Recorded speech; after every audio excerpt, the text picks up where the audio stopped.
It's WFUV and WFUV HD, New York. Listener supported public media from Fordham, the Jesuit University of New York. Right here on 90.7 FM, WFUV.org, and WFUV Sports.org. This is One on One, New York's longest running sports call-in show on 90.7 FM, WFUV.org, and WFUV Sports.org.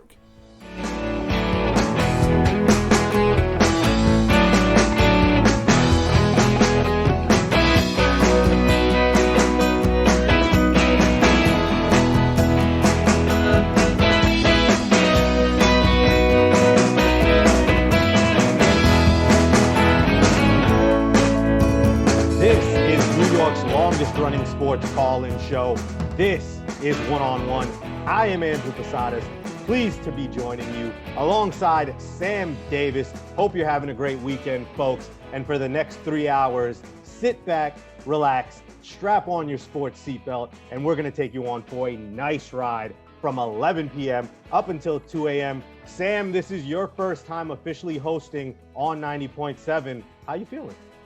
You know what? I feel great. I was looking at Obi Toppin last night. I was reading this right before the show, and he wasn't even nervous going into his first preseason game with the Knicks. So if he can't be nervous, I can't be nervous, right? I mean, that's my thought process. That makes a whole lot of sense, and he put up some good numbers. So I'm hoping Sam Davis is going to put up some good numbers throughout the next 3 hours. I'll try my best. Well, Sam, we were talking about this in pre-production, and even though obviously, the sports year hasn't been what we expected amid the pandemic. It's December. We have college football. We have college basketball. NBA preseason action is back. The season begins December 22nd. Football is still here in December. We're getting into the last few weeks. Teams making that playoff push. One of those teams, the New York Giants. Sam, we finally have a professional New York sports team that is giving us something in December to talk about. Yeah, I mean, you really can't ask for much more in general with sports, much less with the Giants here. I mean, a couple of weeks ago, and I think we're going to get into this, but we were talking about a completely different NFC East than we are talking about right now. I think it's the Giants have a very good shot at this. And if I'm a Giants fan, I'm at least relatively confident. You know, you can be as confident as a fan base can be with a tie with the Washington football team right now, but they do have the tiebreaker, and I think that'll go a long way. It's going to be tight. It's going to be very tight down the stretch. I think we're going to get into all that, but I do like the Giants' chances. I think their season, along with the football team, pretty much parallels each other. They play some good teams, but they play some winnable games down the stretch. So at the end of the day, what more can you ask if you're a Giants fan to get a chance to get into the playoffs here coming down the stretch? Yeah, very winnable game on Sunday against the Arizona Cardinals. 1:00 kickoff, and both teams looking for a win. The Cardinals themselves trying to stay in the playoff hunt.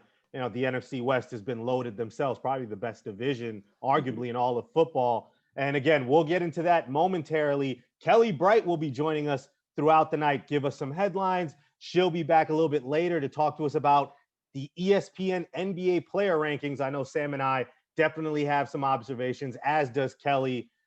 Sam, this is going to be a big basketball show. Now, I know some people might be thinking, well, that Andrew Posadas, he's biased. He loves basketball. To that, I would say, you are damn right I love basketball. And our midnight hour, Sam, going into that midnight hour, we'll have Brooklyn Nets beat reporter and NBA reporter for the New York Daily News, Kristian Winfield, to talk all things Nets as they come into this season amid all their questions surrounding, are they going to get James Harden? Kyrie Irving, media blackout right now. KD, is he going to be the same after that torn Achilles? And we'll go into the Brooklyn Nets and the New York Knicks, kind of look at their season preview. Sam, both teams, I think if you're a fan of either team, you have to be optimistic, whether it's the Nets looking for a championship or the Knicks just trying to rebuild something with Leon Rose, Coach Tom Thibodeau, Obi Toppin, and those young players. I think you have to be optimistic if you're a Brooklyn Nets or a New York Knicks fan. Yeah, I mean, optimism is a great word. I mean, obviously the Nets are more in a win now mode. The Knicks are a couple years removed from that, I would say. But I mean, you know, we'll start with the Nets, and it was great to sit down with Winfield. He had a lot of good points there. There are certainly concerns surrounding the team. Obviously, Steve Nash, first year head coach. We'll see how he handles, you know, the stars and also the supporting cast, and we're going to get into all that. But you can't forget, I mean, obviously KD coming back and Kyrie coming back as well. Those are two huge.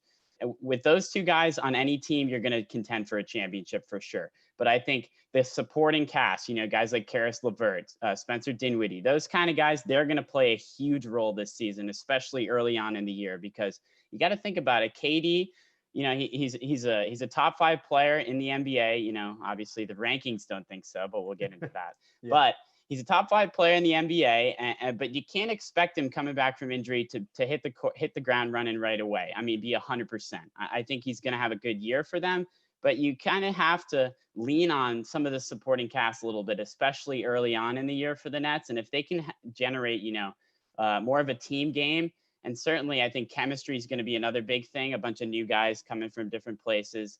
KD, this will be the first time he's on the court. Kyrie only played 20 games last year. So chemistry is going to be another big thing. New coach Steve Nash. There's certainly some concerns for the Nets, but overall, you got to be optimistic. And then the Knicks, on the other hand, this is, I think it's a little bit of cautionary optimism because, certainly Knicks have let their fans down before, but I think the way that they're trending right now is certainly something that you can get behind. They have young stars. I think you're going to see Obi Toppin, he's NBA ready. We saw that last night. He should have a very good season and get some good playing time there in New York. And I think these young guys, you could maybe build around them and create a franchise around RJ Barrett and Mitchell Robinson and even Obi Toppin here. Overall, Knicks, you got to be excited for the future. The couple years down the road, if you're the Nets, this year and next year, it's win now for them.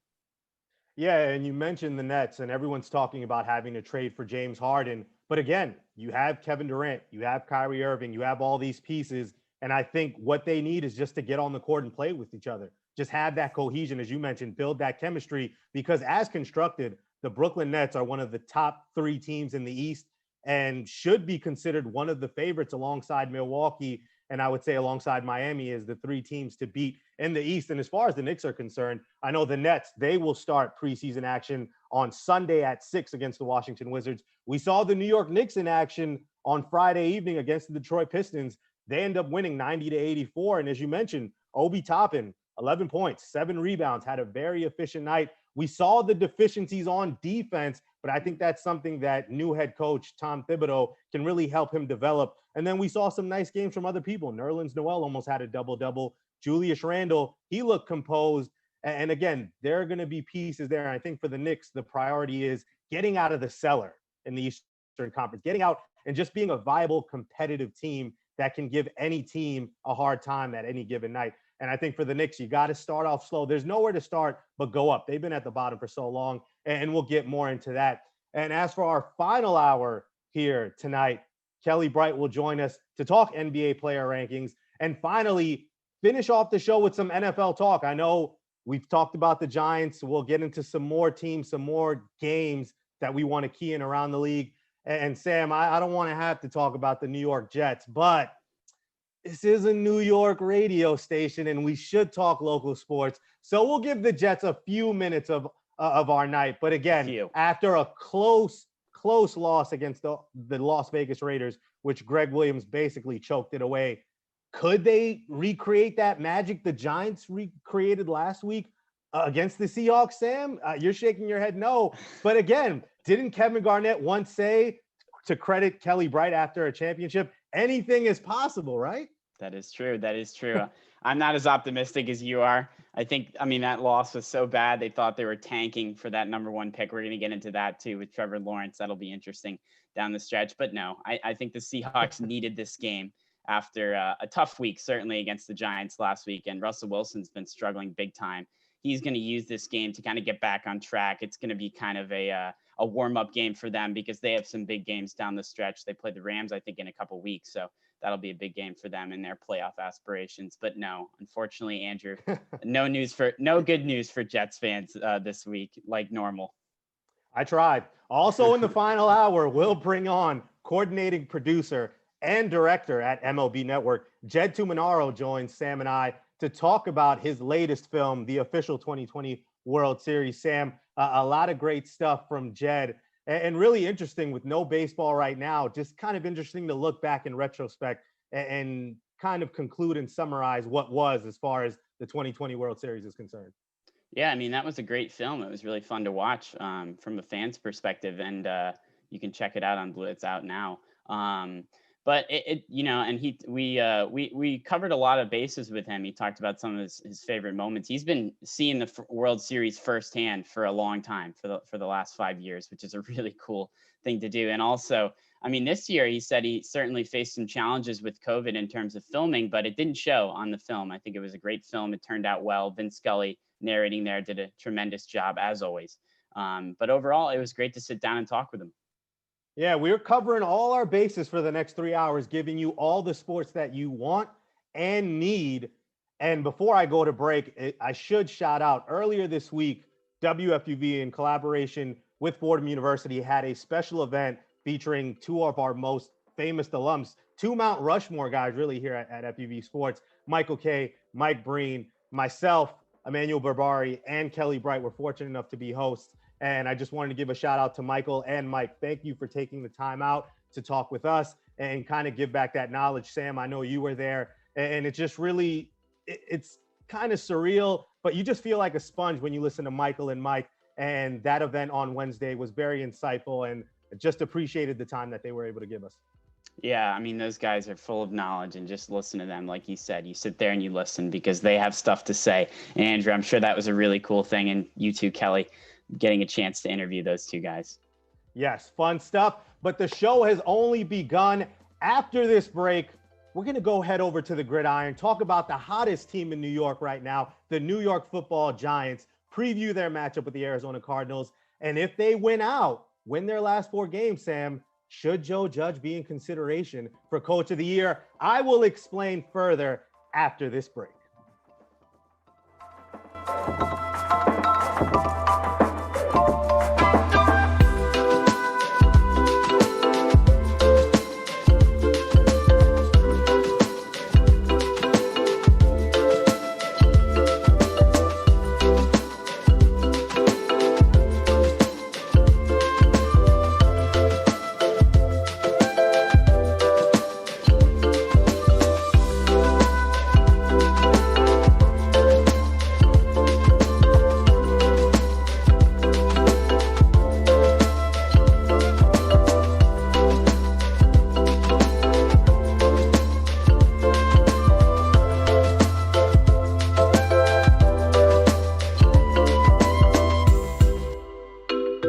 Be sure to follow WFUV Sports on all of our social media platforms.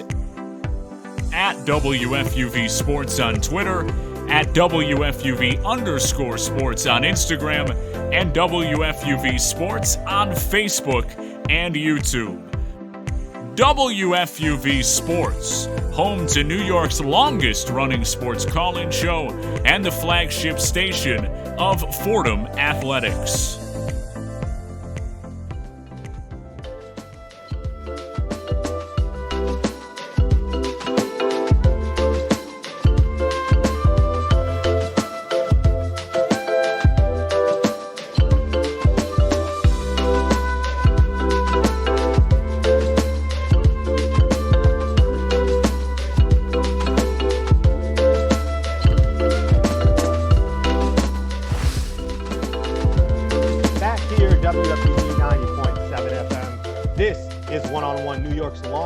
Sports call-in show. Andrew Posadas, Sam Davis here.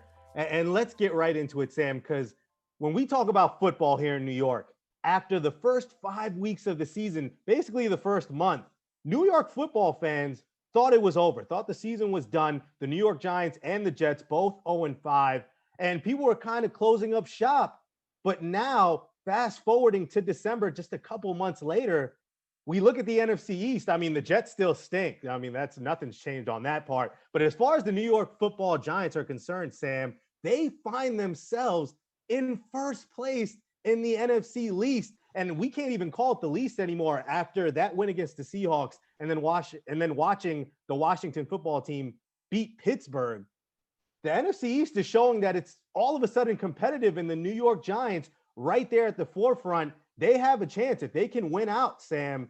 This is a team that can make the playoffs and maybe maybe scare some people in the postseason. Yeah, I mean, not only are the Giants in first place, but they hold that tiebreaker, which is huge. I mean, down the stretch. It's crazy for me to say this, and it's crazy for you to say it too. If you know, if you looked at this early in the year, like we said, we'd be thinking we're crazy here. But I think the Cardinals have more pressure going into this game than the Giants do. And I know that's crazy to say because the Giants are tied for first, and obviously every win matters with the football team right behind him.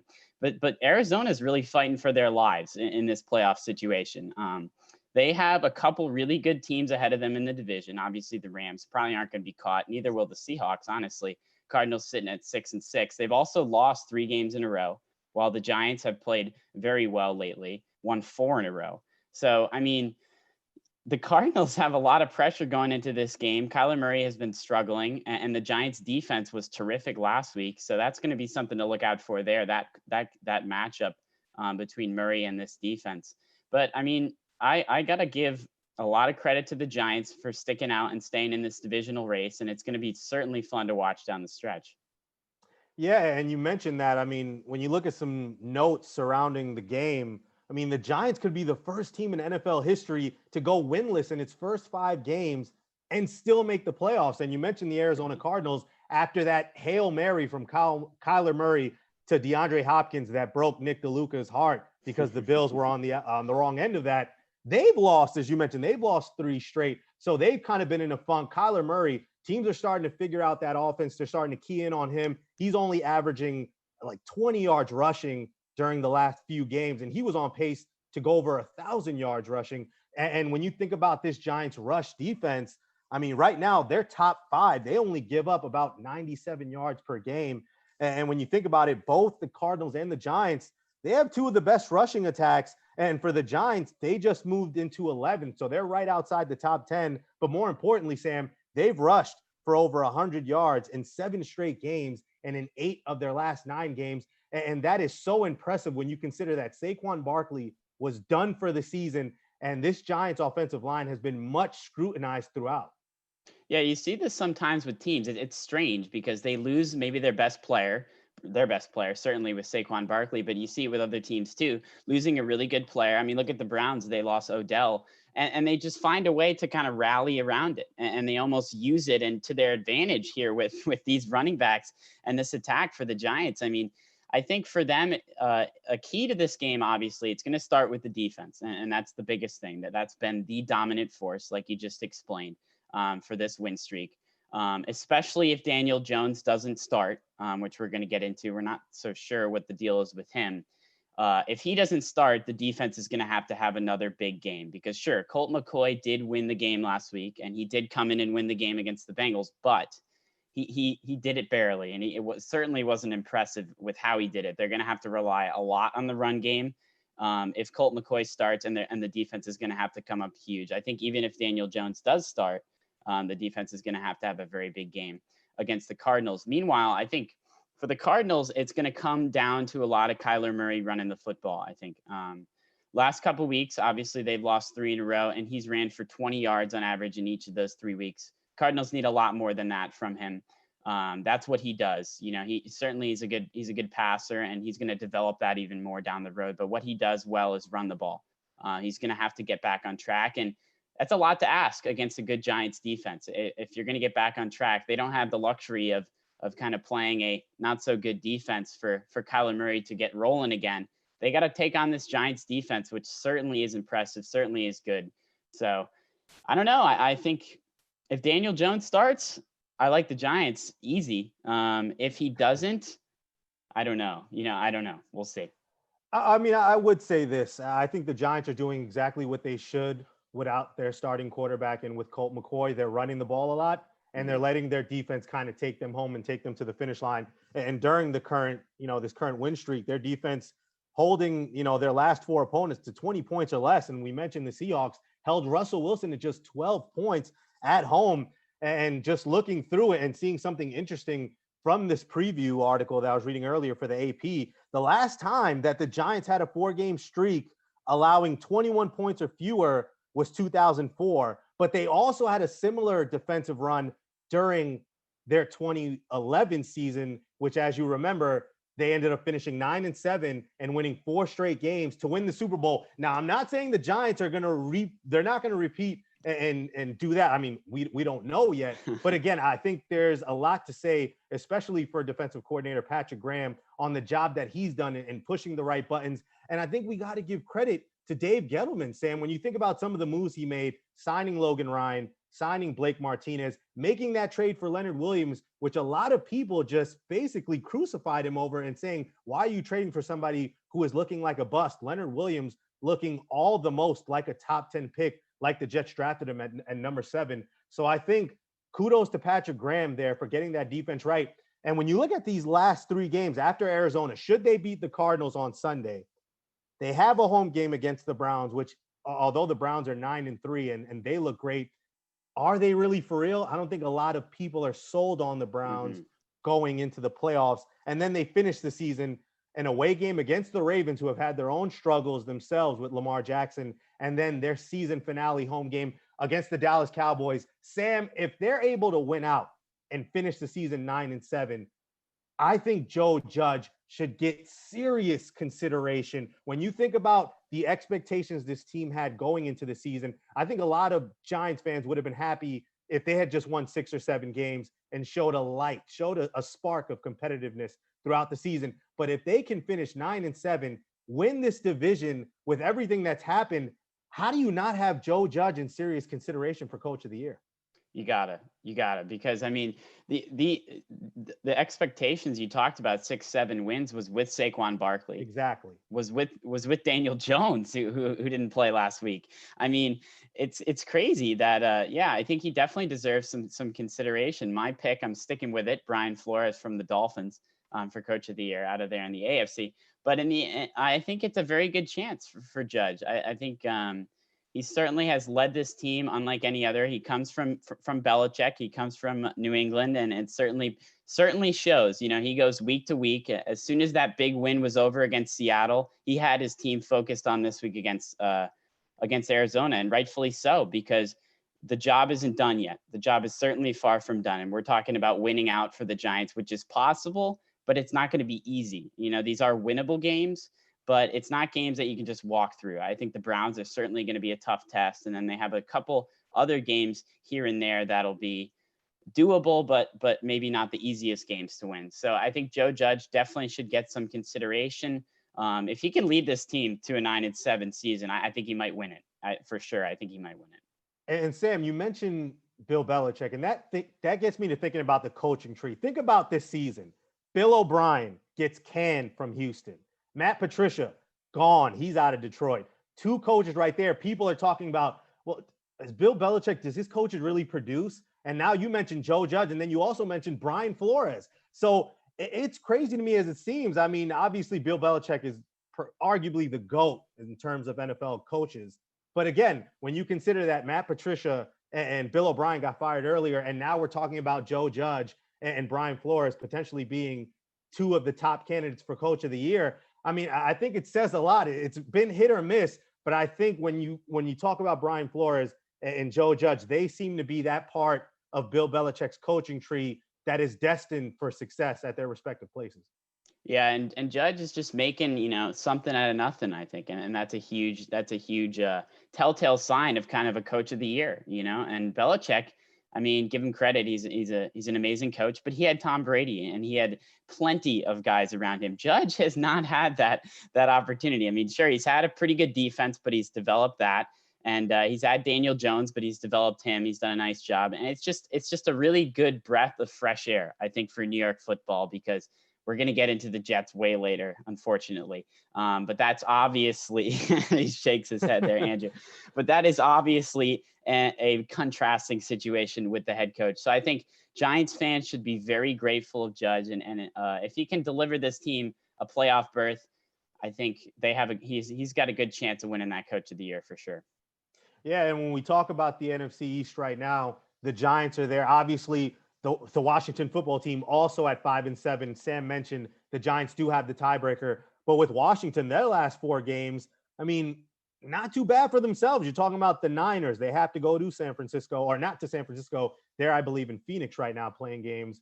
as far as health and safety protocols are Yes. concerned in California. But you get the Niners, you get the Seahawks, who are reeling. We just saw the Giants beat them. And then you get the Panthers and then a road game against my woeful Philadelphia Eagles. So, Sam, when you look at both New York's and Washington's final remaining games, who are you more confident in securing this NFC East and getting that playoff game? Listen, I'm glad you brought up the schedules because I think it's really interesting and it makes for a really tough question that you just asked because they are very similar. You know, I think they both finished the year playing the Cowboys and the Eagles, two teams that's a win. But other than that, the Giants have the Browns, and then they also have winnable matchups against the Cardinals and the Ravens. The Browns, I would say, is probably the hardest game for them to win down the stretch. I would say, arguably, maybe. You can make the argument really either way. These are all decent teams. But the football team, outside of the Eagles, obviously, they have Panthers and Niners, I would say are winnable matchups. And then you have that game against Seattle, which I would say Seattle's a favorite, but it's not. It's definitely close. And that's it's just interesting. They both have very similar schedules, so it's hard to pick. And that's why I'm thinking the Giants, just because they have that tiebreaker, and I think that's going to be huge. Because if all goes to plan, and both teams win 3 out of 4, which I think would be great for both franchises, because arguably they both could get in the playoffs, which is kind of a lot to say. But I'm looking at it here, and I heard that, and I'm thinking, well, that no way. But if both teams win this week, for example, and the Vikings lose to the Bucks, which most likely will happen. The Bucks have been struggling, but if the Bucks beat the Vikings, both teams win, the Giants will lead the division due to the tiebreaker, but then the football team will have that last spot in the NFC. So if both teams win 3 out of 4, they're tied. The Giants will win the division due to the tiebreaker, but the football team could still find a way in there into the wild card. So that's certainly a possibility. What do you think about that? Yeah, I really do think that Washington's going to win 3 out of 4 at least. I think the Niners, the Panthers, and then the Eagles, I think those are all wins. And, you got to love what Alex Smith is doing right now after that devastating leg injury. I mean, he almost lost his life. And to see him come back and to be efficient and productive with Ron Rivera in that offense, and then that defense behind Chase Young, who has just been an absolute monster. I mean, I expect them to win 3 of their last 4 games. They might lose to the Seahawks, but that game is at home too. So the Seahawks having to come over to the East Coast, that could favor Washington as well. So if you're the Giants and you're Joe Judge, you kind of have to expect that Washington's going to win 3 out of their last 4, which makes one of 2 games incredibly crucial, either that game against the Browns or that game against the Ravens. The Giants have to win one of those 2 games and then hope that they take care of business against the Cardinals and obviously win their last game of the season against the Cowboys. But yeah, it feels like 8-8 is going to win this division, Sam. But again, 9-7, if the Giants can get to 9-7 after everything that's happened, the injuries and just where the franchise has been when you think about this past decade. I mean, only made the playoffs 2 times, 2016, and then back in 2011, I mentioned when they won the Super Bowl as a 9-7 wildcard team. But for the Giants fans, I mean, the last few years since 2016 have been just so awful and woeful that I think you got to be happy with what's happened. And if you're a Giants fan, I think you're kind of competitive in the NFC East by default because the Cowboys and the Eagles have fallen off so, just so hard. So, Sam, it really feels like for the Giants fans, you weren't expecting to be in this position, but you're happy you're here. And if you can get a home playoff game, we've seen the last 2 teams, the Carolina Panthers a few years back, and then that beast quake with the Seattle Seahawks when they beat the New Orleans Saints. The last couple of teams to come in at sub 500 or under 500, they've won a playoff game. So if you're the Giants, you come in with that momentum, winning out or winning 3 of your last 4. I don't think you can count them out for winning their first round game in the playoffs. Yeah, and that's why I talked about maybe both these teams getting in, because I think both these teams can win a playoff game. I really do. I think, it's funny how much our perception changes after 1 week. I mean, we watched the Washington football team beat Pittsburgh, and we watch the Giants beat Seattle. But it's really a huge deal because now it sets up a couple weeks of really exciting football in the NFC East, not just for Giants fans, not just for Washington fans, but for but for all the fans around the country, for NFL fans in general. We're going to be excited to watch these last 4 games for both teams. And it starts this week, huge matchups against the Cardinals and a huge matchup for the football team as well against the Niners. But I don't know. I think there's a good shot for the Giants. If I'm a Giants fan, I'm a little bit tentative because Daniel Jones is still not on the field. He's still not on the field. We need him back, certainly. The defense needs to continue to play well. But, I think if they can get a good showing this week against the Cardinals, it sets them up really well to maybe win 2 out of 3 or maybe even the remaining 3, 9 and 7. They'll for sure make the playoffs then. Yeah, it seems like Daniel Jones will be a game time decision after suffering that hamstring injury and missing out last week's game against Seattle. We will leave it there, though. My, oh my, how the narrative has changed from NFC least to NFC East. The East certainly earning their stripes right now with some good wins last week. But let's transition over from the gridiron over to the association. I will bring in Kelly Bright, and she will give us some NBA headlines for us to kind of digest and for you to listen to, because, of course, we need the most relevant and fresh headlines throughout the night. Kelly Bright will provide that, but let's go to break. More to come here on WFUV 90.7. This is One-on-One. Be sure to follow WFUV Sports on all of our social media platforms. At WFUV Sports on Twitter, at WFUV_sports on Instagram, and WFUV Sports on Facebook and YouTube. WFUV Sports, home to New York's longest-running sports call-in show and the flagship station of Fordham Athletics.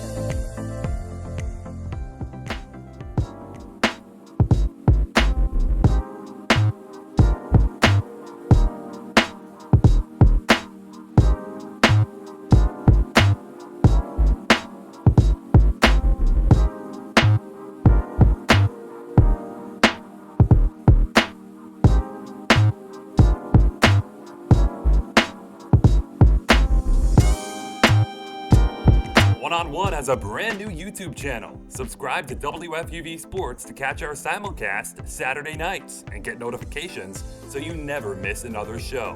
Miss the show? You can find on-demand segments, interviews, and highlights every week. WFUV Sports, home to New York's longest-running sports call-in show and the flagship station of Fordham Athletics.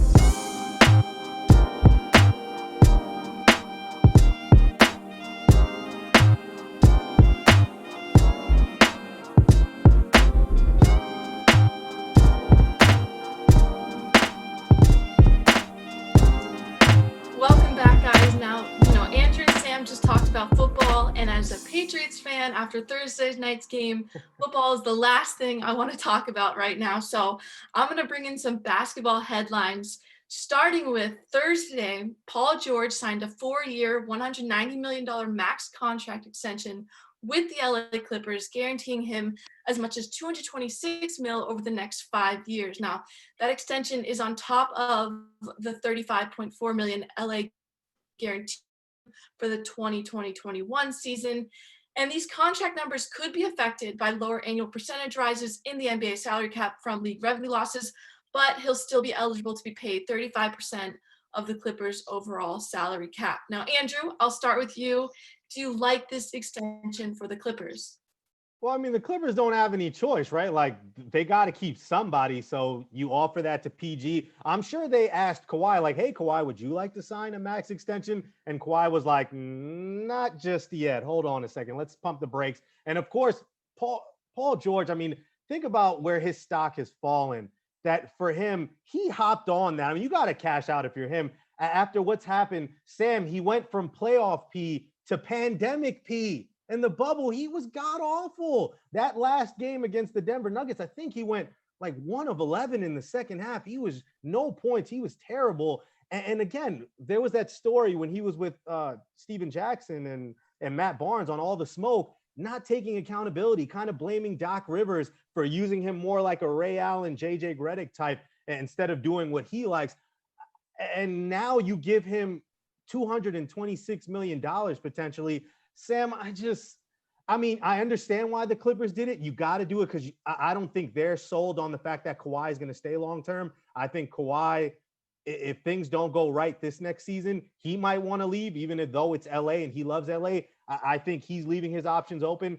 But if you're Paul George, you take this money, just like Gordon Hayward did for Michael Jordan in Charlotte. You take this money, you go to the check cashing spot, and you make sure that the check clears, Sam. Yeah, I think from Paul George, from a personal standpoint, sure, it works out great for him. It's his hometown. He's making a lot of money. He had a terrible playoff appearance last season. He says he loves the Clippers and he doesn't want to be anywhere else. So, you roll your eyes, but that's what he said. So good for him. He's getting paid. I think maybe this deal, they had Kawhi in mind when they made it. They want to maybe lure him in.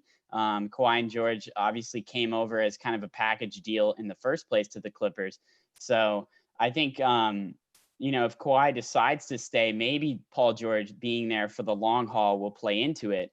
But I don't know. I'm not so sure. I think it'll depend a lot on this season, and Kawhi might want to test free agency there, which would obviously hurt the Clippers in the long run because that's the guy they really want. I think Paul George was a signing they kind of had to do. They gave up a lot to get him in the first place, so I guess you got to keep him, right? And you got to hope that he's gonna improve in the playoffs down the stretch because he has been a good regular season player. We'll give him that credit. He certainly has been.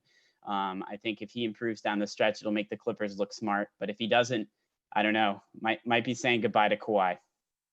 Yeah, I actually like this move for the Clippers.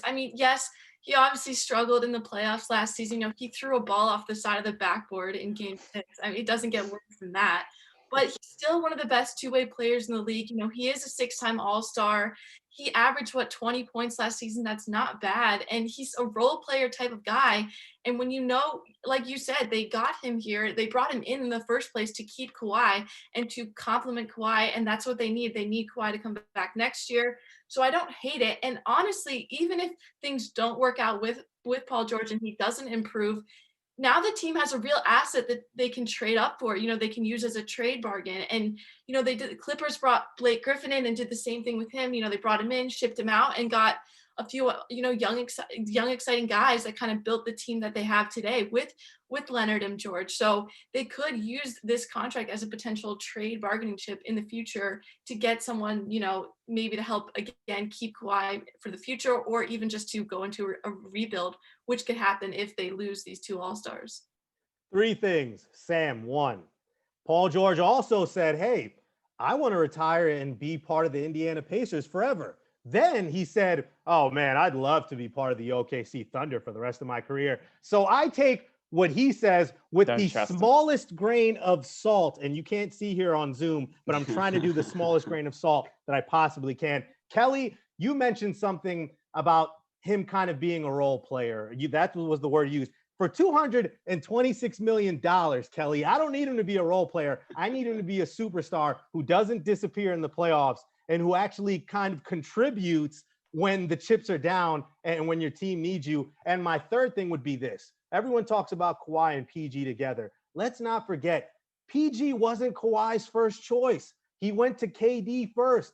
He went to Kyrie next. He went to Jimmy Butler afterward. Asked those 3 guys, hey, do you want to come to LA with me? All 3 of them declined. So he basically told the Clippers, hey, you got to get me somebody. How about Paul George? Pry him out of OKC and I'll come to the Clippers, or else I'm joining LeBron and AD in LA with the Lakers. So again, Sam, to me, if he comes back and shows us and he's Paul George, and last year he had stretches where he was the playoff P of old, and he was that playoff Paul George, the one who made all NBA teams. And as Kelly mentioned, one of the best two-way players in the league. But Sam, if he doesn't even live up to that, then he's going to be grossly overpaid. And again, could it be a bargaining chip in a trade? Maybe a few years down the line, Sam. But right now, for these next couple of years immediately, nobody is going to trade for Paul George's contract.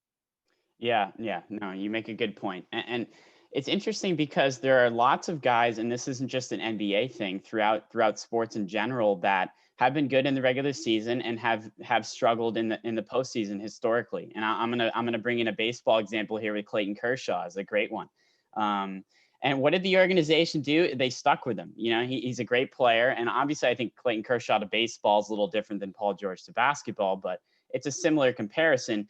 The Dodgers organization stuck with Kershaw through good and bad in the playoffs, and he certainly had a lot of bad. And it worked out for them. 2020 was their year, and they were able to win the World Series, and Kershaw was a huge part of that with 2 big starts. So all I'm saying is that maybe Paul George will turn it around. I'm not expecting it, but I think the organization certainly is. I think they're going to bank on him, and they're gonna trust him. They're gonna trust in what he says, that he wants to be with the Clippers for a while, and they're gonna trust that he's gonna be the player in the regular season that he is in the playoffs. I don't know if it's smart to trust him to that extent, but I'm just telling you what I think the Clippers are doing. That's all I'm saying. Kelly, can I add one last thing? I would just say this. I'm not against anybody getting their money. Go get your money however you can get it, however much you can get it. I'm just happy I'm not Steve Ballmer cutting that check, because to me, if he is not that two-way player, that top 10 player that we've known him to be in the past, Kelly, I just don't know how the Clippers, with all that they gave up to get him and then signing him for that amount of money, they're really putting their future in his hands. And I'm not so sure you want to do that if you're Steve Ballmer. Yeah, Steve Ballmer. And the thing is, I actually liked a lot of the moves they made this offseason. I mean, I think Ty Lue coming in as the new head coach, I know he was already in the organization, but stepping up, I think he's going to work better with stars than Doc Rivers did. I know, like you said, Paul George kind of blamed all of his mistakes in the playoffs on Doc Rivers, and hopefully he doesn't do that with Lou this season. But they brought in Serge Ibaka, which I've talked about on the NBA podcast earlier this week. I think Serge Ibaka is a great addition to the team, especially with Kawhi. Luke Kennard, Nicholas Batum. You got these new guys who will hopefully improve the chemistry and the culture issues that they saw last season. And I honestly think that these Clippers could be a number 2 team in the West, and I think they could make. I don't think they're the same caliber as the Lakers, but I do think they're going to give them a run for their money. So I'm not worried in the short term for the Clippers, but long term, like you said, is this investment a little too much? Maybe.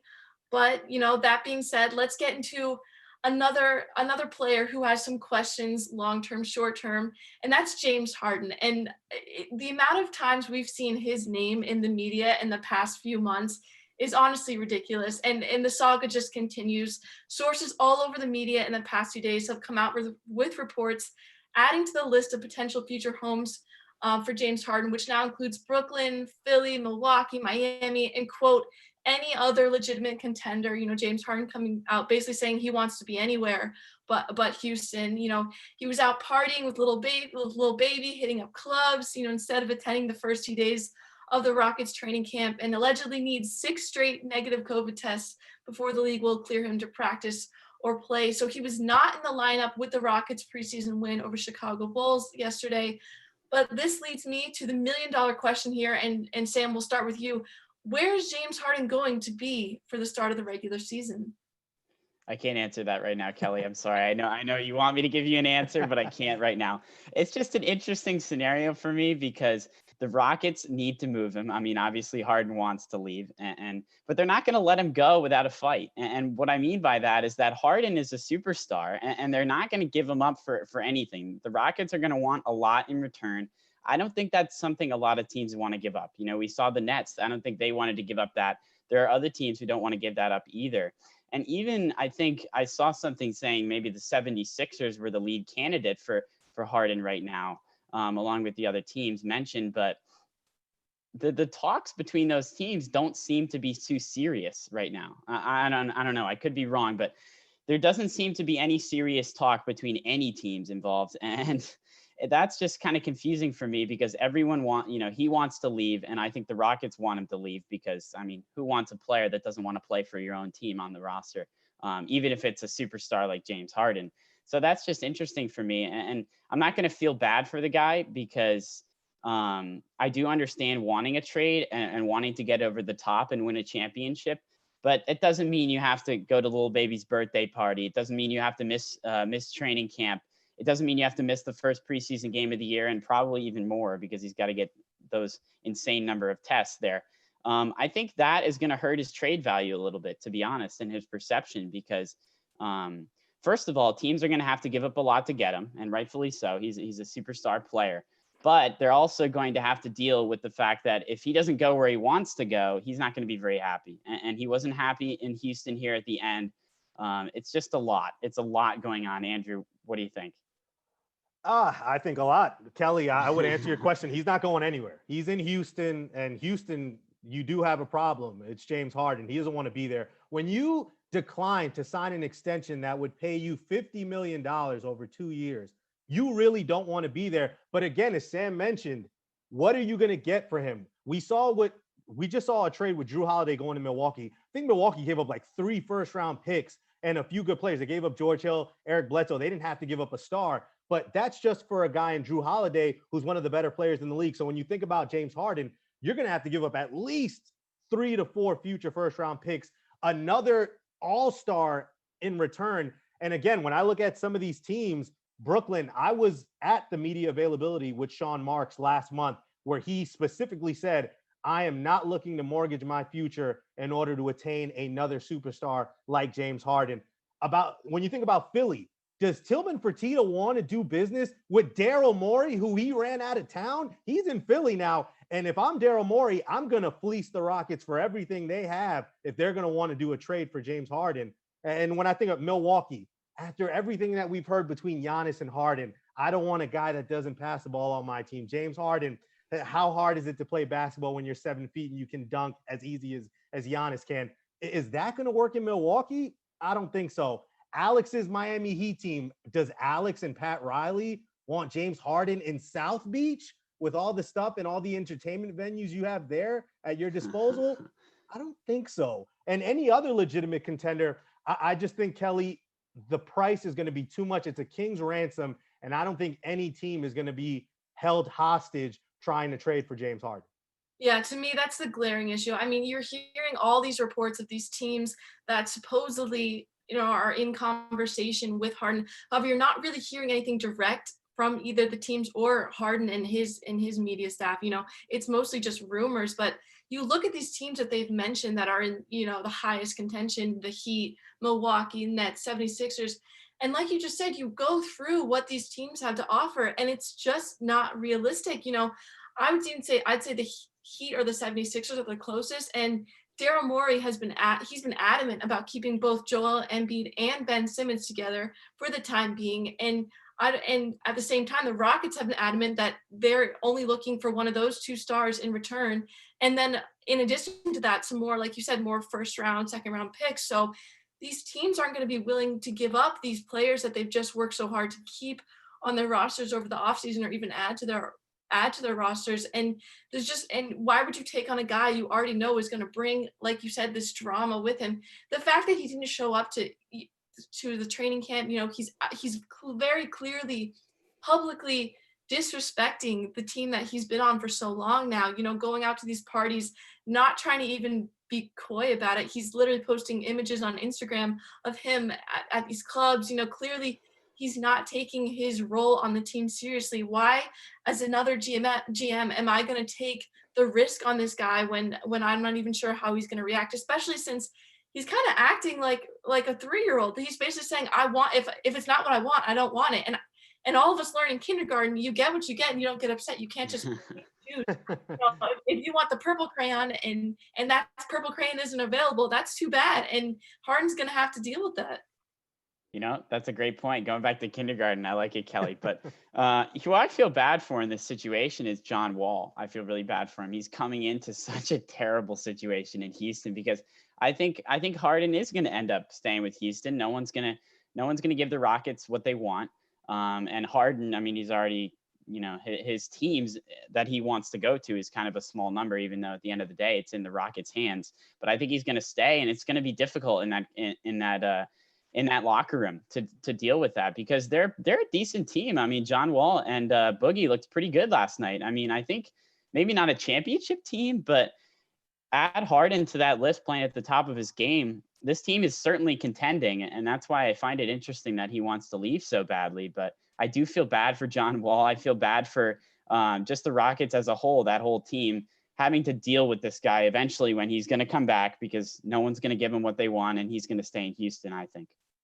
Yeah, if you're head coach Steven Silas, you pay your dues, you put in the time as an assistant, you finally get your shot to be a head coach, you head down to Houston, and then the first thing that happens is that you find out that both of your superstars are disgruntled and they want to leave. They trade Russell Westbrook. He's in DC now. And then you bring back John Wall, as Sam mentioned, and him and Boogie, they look good. I mean, John Wall had 13 points and 9 assists in 19 minutes. Boogie played 15 minutes. He had 14 points, had a few threes.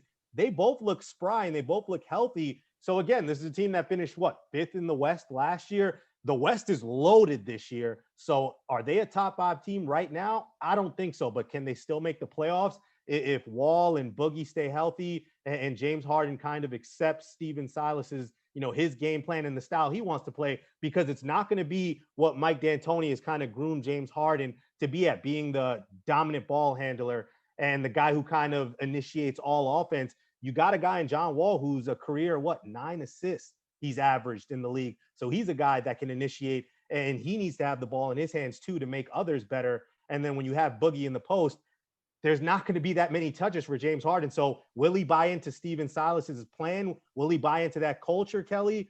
I just don't know. If they can get him to buy in, I think they could be, at least 4th, 5th seed.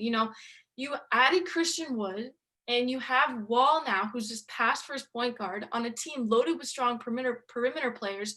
And I think Wall and Christian Wood, they could thrive together with pick and rolls. And Wall, you could argue he might not be the best fit with Harden, but he's a great catch and shoot 3-point shooter.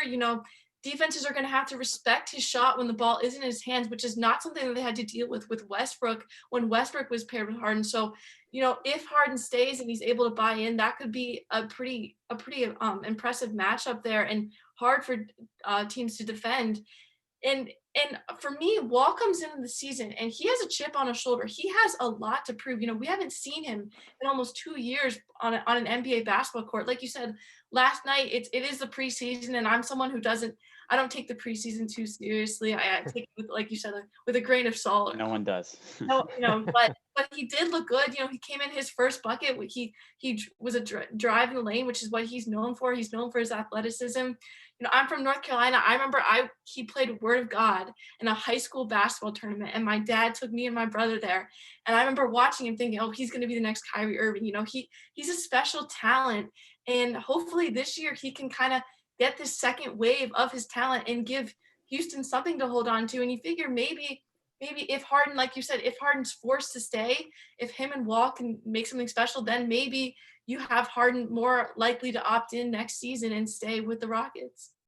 Yeah, I mean, he's forced to stay with the team that is still contending and competitive. So really, I mean, you can't really ask too much. I mean, he's a superstar. You're paying his checks. Go out and play. I think, the Rockets certainly, I don't think they're going to get over the top and win the championship. Certainly not. But I do think they are going to contend, and you really can't ask for more. You got John Wall and you got Boogie there.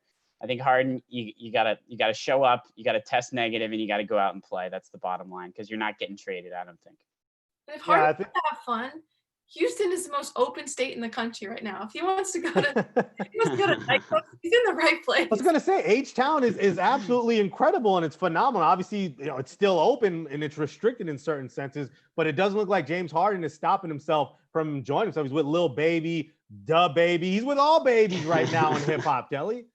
No, absolutely. And I think you're right. It's not looking like he's going to end up somewhere. I mean, we still have some time before the trade deadline, so things could change. There's a lot of other players who we're still waiting to hear. Is Giannis going to sign his max extension? Are any other teams going to make some big moves? So there's still a lot of questions. And while we are watching preseason basketball, we still have a little over a week before regular season basketball starts. So there's a lot to look forward to with this season. And like you said when you started the show, it's just exciting to know that we're going to get to watch an actual NBA season.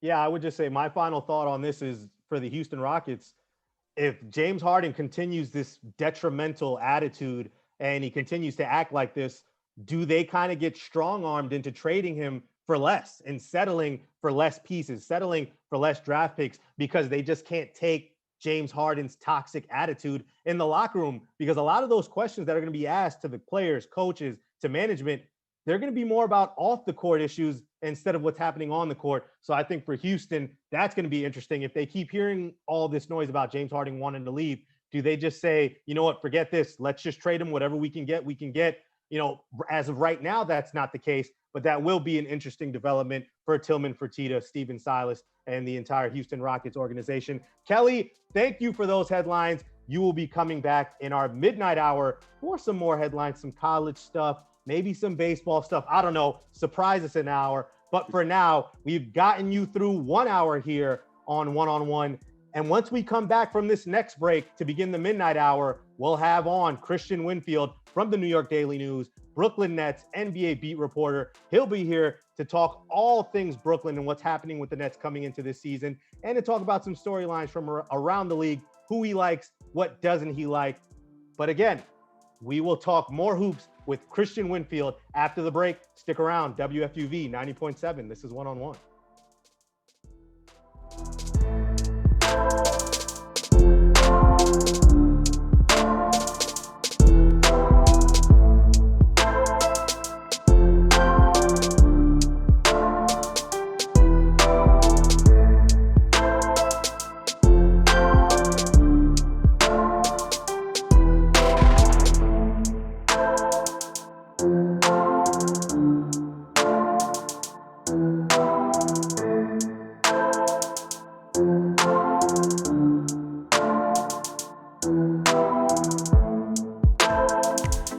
To support the WFUV Sports Department, visit support.wfuv.org to become a member or make a one-time donation. WFUV Sports, home to New York's longest-running sports call-in show and the flagship station of Fordham Athletics.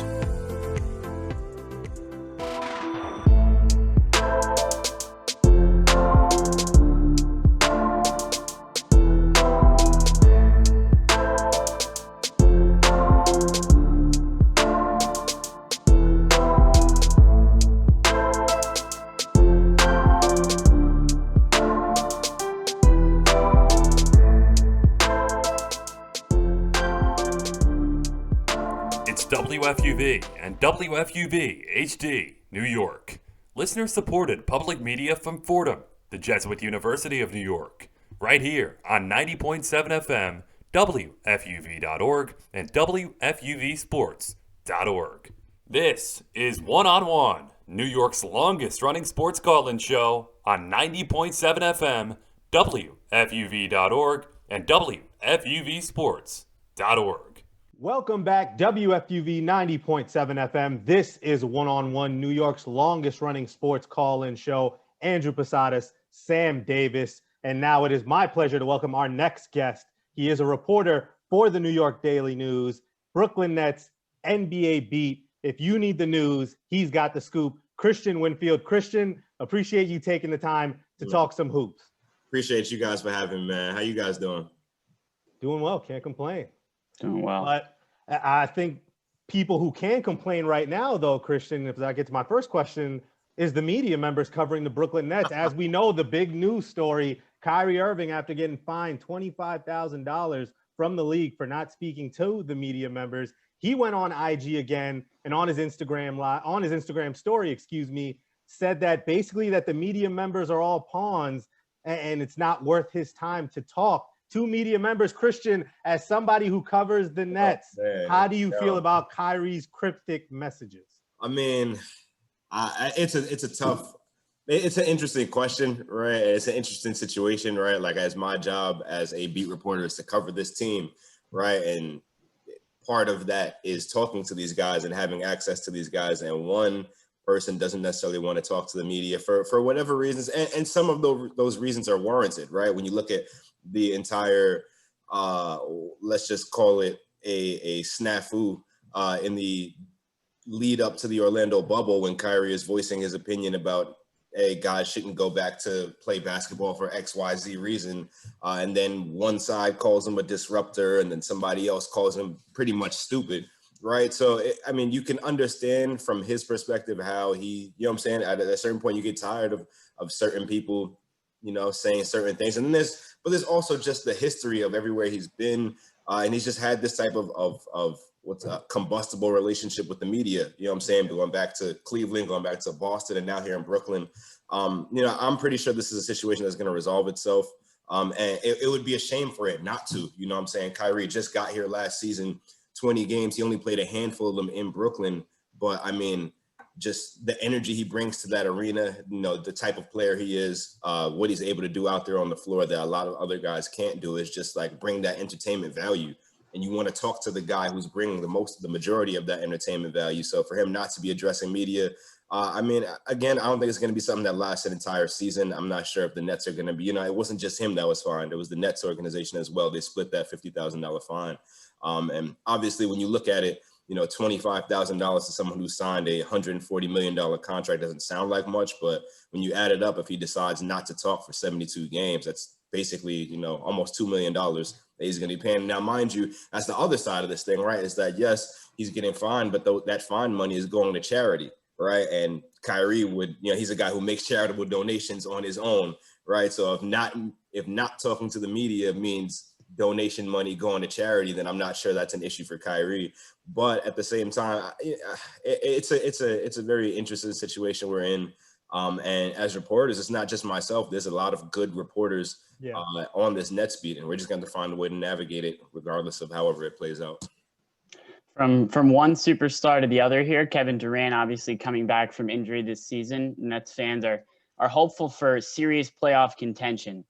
You mentioned in a recent article on KD, the Achilles injury is known to be very difficult for players to come back from, especially with Durant being his early 30s. So how do you expect him to respond to this season with the Achilles? You know, I think that one interesting part of Kevin Durant's rehab is just that his game isn't necessarily predicated on super athleticism, right? This is a guy who's a 7-foot guard, basically, who can shoot over anybody, right? And I think that's part of it right there. And when you just look at other guys who've had their careers, I mean, the popular mention is Kobe, RIP to a legend. You know, the Achilles was the beginning kind of the end of his prime.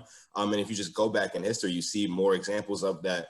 But there is one big example, right? Dominique Wilkins. He's a guy who got hurt at age 32, tore his Achilles, came back and averaged 30 points a game the next season. You know, so there is a precedent for guys coming back from it.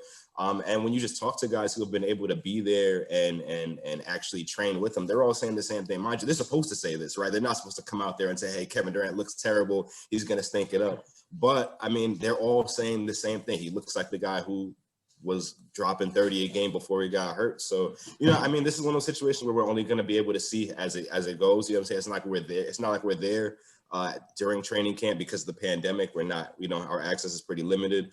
But judging from what other guys have been able to say, I think it's interesting. You guys may or may not have seen this story. We got a chance to talk to Chris Chiozza, and Chris Chiozza was on this so-called extra work group that Kevin Durant would work out with while he was rehabbing. And he was like, hey, man, before when we were working out with him in this extra work group, you know, he was a little hesitant. He wasn't trying to force contact. He was still trying to figure out where his body's at. And now he's like, hey, man, he's over here forcing the contact. He's picking the shots he wants to choose. And I think that's a step. But now it's, okay, you're doing this against practice teams, against your own guys. Now let's see how it looks when you're playing against guys who don't want you to get to that spot. So it'll be interesting to see how it plays out. I think he's going to be okay, but I'm also going on the words of people that, you know, have to sell him as being something like in some semblance of what he was before. So it'll be fun to watch for sure. Here talking with Brooklyn Nets beat reporter Kristian Winfield. Kristian, I had the opportunity to be on that Zoom call with Sean Marks in November alongside you and everyone else, where Sean Marks basically iterated that he wasn't willing to mortgage the future in order to get James Harden. Now we know James Harden wants out of Houston, and Brooklyn is one of his preferred destinations. In your opinion, where do you draw the line from, you know, adding that third superstar to KD and Kyrie and maybe mortgaging too much where you might be shooting yourself in the foot down the line? That's an interesting question because it all depends on whether you think James Harden is the type of player that can actually lead this team to a championship. Well, not to say lead, right? Because this team is going to be led by Kevin Durant and Kyrie Irving. You're banking on James Harden being the guy who can make the difference. If you don't think what you have right now is enough, and that's where like the line kind of gets blurred, as you say, because if you're going to trade for a star like a James Harden or call it a Bradley Beal, you're going to have to pay, right? And that payment, no matter what it is going to be in the form of mortgaging your future. These teams are not going to accept anything short of young talent and draft picks. And when you give up too many draft picks, that's considered mortgaging your future. But on the flip side, if you believe that that player can get you over the hump and win a championship, I mean, you have to be willing to make that bet, right? And on top of that, there really isn't an on top of that, like at that point, you're betting on either Karis LeVert, Spencer Dinwiddie, Jared Allen, those guys being able to actually develop into the star that you think is going to be that third piece, or you're betting that superstar that's out there still is going to be the guy.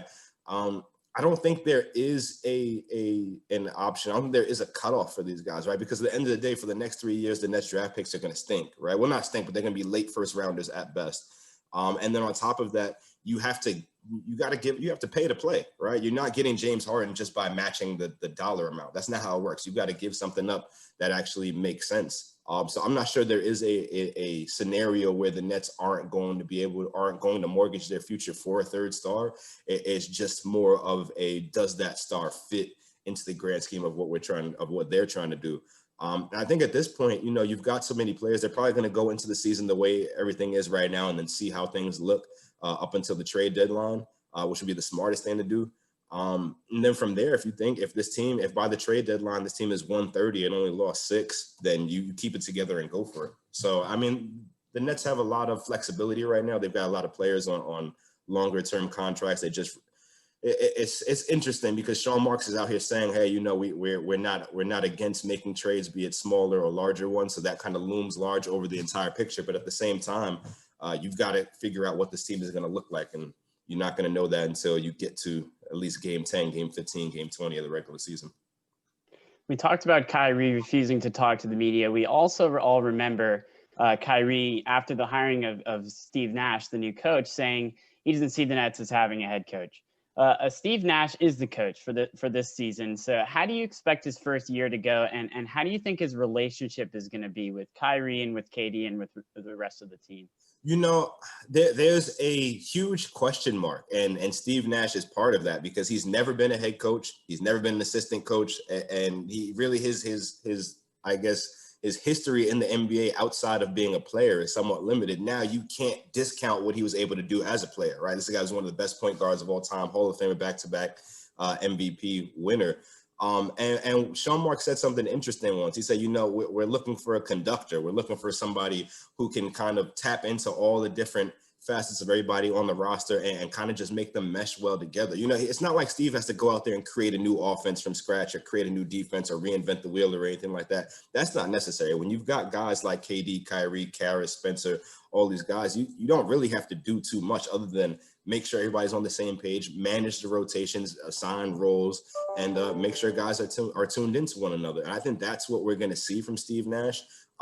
Whether he's going to be a guy who's out there yelling at refs or not, I have no idea. We don't know what kind of coach he's going to be in that regard, but he's a smart guy. You don't need to have 3 years, 4 years, 5 years as an assistant coach to necessarily be the type of person that you want for this coach. And it's interesting, right? There's so many different interesting things about this Nets team, and Steve Nash as the head coach is one of them, because when you think about basketball minds, Steve Nash is near the top of that list. I'm saying? Just the type of player he was, how he had to use his mind because he wasn't the most explosive athlete, and the way he was able to get the guys around him, he was able to get the best out of them and really lead them. Now, he never was able to win them a championship.